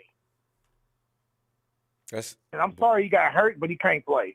I'm sorry he got hurt though, but I just don't think he's a good football player. He might be a good football player, Tony, but he's too small. It's like, what's his name on NFL Network, the big dude that used to play for the Patriots? He says, what we used to do with guys like Kyler Murray is, Willie McGinnis. Willie McGinnis, you heard it, right? What we used to do with players like Tyler Murray, first of all, we don't want them running. But what we do is we'd pick it up on the shift and get as many big guys up in front of him as possible. And that way he can't see. Mm-hmm. And Willie, did y'all do that to little people? And then you rush from the outside in. Yes. You keep your ends on the outside. Tell him stay outside. And if he's going to run, he ain't Run running right into you. outside. Make him run inside where there's help. See, that's why when people talk about how mobile quarterbacks are the thing, I like a mobile quarterback, but I like a mobile quarterback like Russell Wilson or Patrick Mahomes that has great pocket skills. Russell's not showing them now, but they need to have pocket skills because you ain't going to be able to run all the time, and you're in jeopardy all the time when you're running around like that. Anyway, you're in jeopardy in the pocket, period. But when you start running around and you lose your protection, you're going to get blasted most of the time. So, give me pocket skills, give me quick release. I know I'm going against the popular norm, but I am not crazy about guys running around putting themselves in danger. That's why I say defenses. When you play Lamar Jackson, stay outside. I hate when defensive ends give up that outside and commit. That's when he bounces that sucker outside. And they're learning stay not outside. to. If he beats you inside, so what? You got help inside. Yeah, You stay linebackers, outside. everybody's in there. Move him, yeah. force Stay him outside. in. Force him in. Don't let him beat you around the corner. He's going to get major yardage. Kaepernick made a living doing that until they figured that out. Mm-hmm. But Ronbo, you're going to be soon congratulating me because we have some Falcons news today. You already know the Desmond Ritter era starts. Wait, Tony. Ronbo, I like him. What? Start that again? Desmond Ritter, the quarterback we drafted from Cincinnati. Oh, yeah. You benched. Yeah, well, is he benched because of his hurt, or is he benched because you want to put Desmond in? Talking about Mariota. Yeah. Talking about Mariota being benched. Yeah. But today, a report came out today. Mariota's got some knee problems, and he's going on IR. I bet there's no real problem. It's like politics now. Rather than get fired and lose face, we're going to put you on the IR and say there's something wrong with your knee. All right, we don't want you to look bad, and we're going to try to trade you this offseason anyway. Or else we're going to try to see if we can get some offers for you. Because I got a feeling you're going to try to get rid of Mariota, like they're trying to do with Trubisky probably in Pittsburgh. And I'm going to add on to that. You know why I know we're going to get rid of Mariota? Because he's due $12 million on March 15th, which is my birthday. You know they're going to release him. Yeah, boy. They're not going to pay him that $12 million. Yeah. And our future quarterback starts this Sunday, and I'm excited, in New Orleans. Uh-oh. That's a good place. Because New Orleans defense is kind of tough, but they're still going to get beat. That's just the way it is in New Orleans now. And he can get some good work in, Have you seen Desmond Ritter play at Cincinnati last year?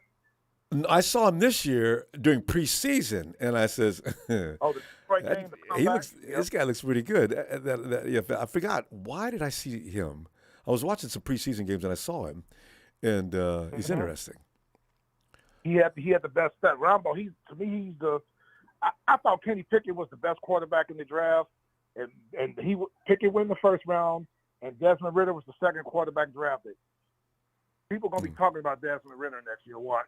Yeah, he shows a lot of promise. I noticed that when I first saw him. Usually because I don't know about a lot of college quarterbacks. When I see a quarterback in preseason like that that's been drafted and it jumps off at me like that, I say, whoa.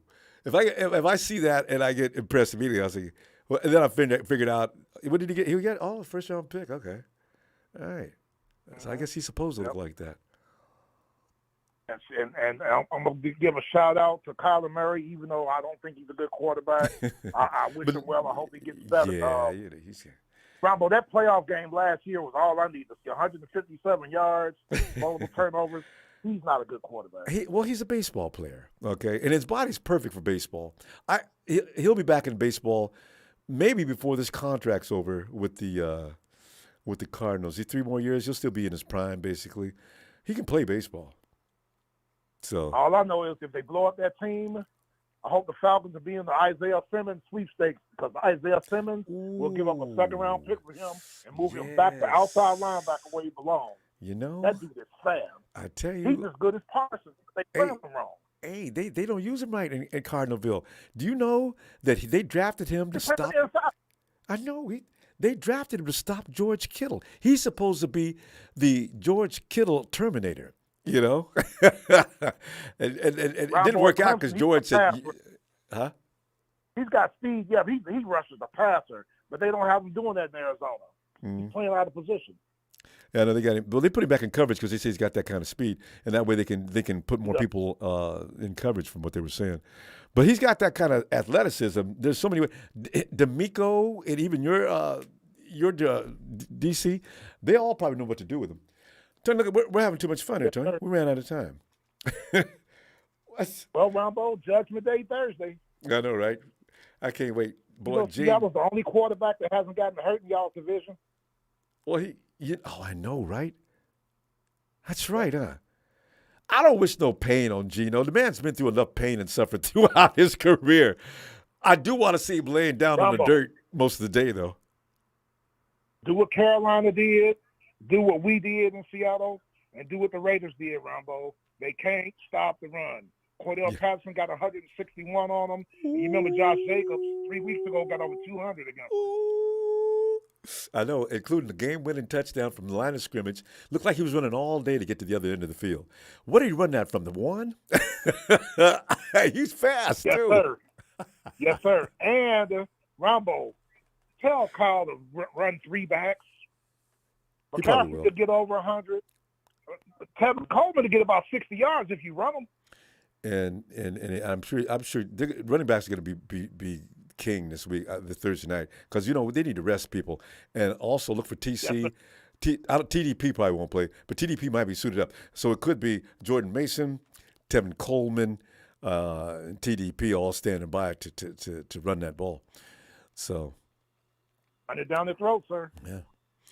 And George Kittle might get George Kittle involved just so he can run too. Because George, give him the ball 5-10 yards away. It's nothing but an extension of the run game, and let him just brutalize Hawks. You see Hawk meat all over the sides of the walls and everything else. Yes, sir. Yes, sir. Hey, Tommy, always a pleasure. I'll see you Wednesday night if you got time for us. All right. Always a pleasure. And Chrissy Everett, your ass, just like your Rams.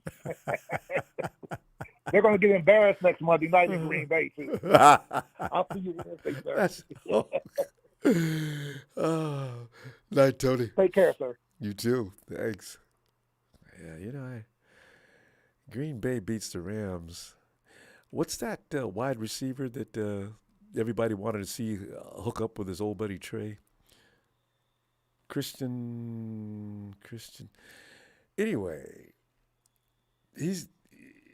the way Aaron Rodgers is training him. Some of them catches he's making, because he's already got speed. Some of them catches he's making, though.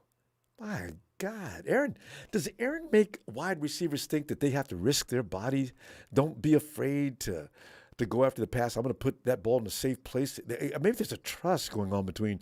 You rarely see anybody get hurt, wide receiver-wise, taking down one of Aaron's passes. Christian Watson, yeah. Man, Watson went buck wild. What was that, 3 weeks ago? And he every week now, He seemed like Aaron's tagging him. So that's his new Devontae. Yeah, keep an eye on that combination. You know Rodgers, man. He's only got to have is one guy. He can play another 3 years, probably. I think he's got that much on his contract anyway. So, Rams. As a matter of fact, I meant to tell y'all about that little incident avoiding Jalen Ramsey and who got smoked here the other day. I that was pretty funny. We didn't talk about that like I wanted to. I got to go now, so remind me to get on you about that next time, Wednesday night.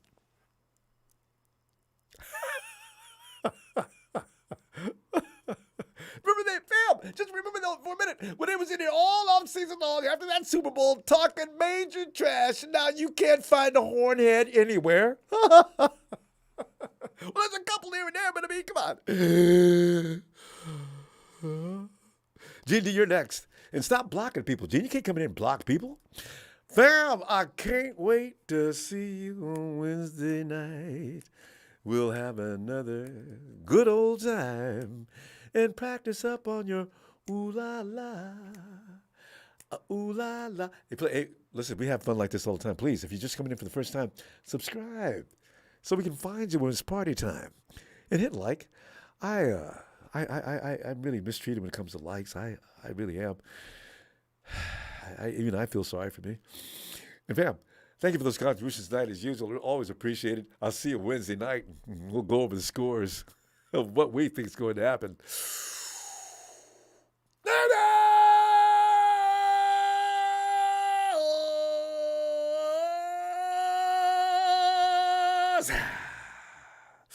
What a win.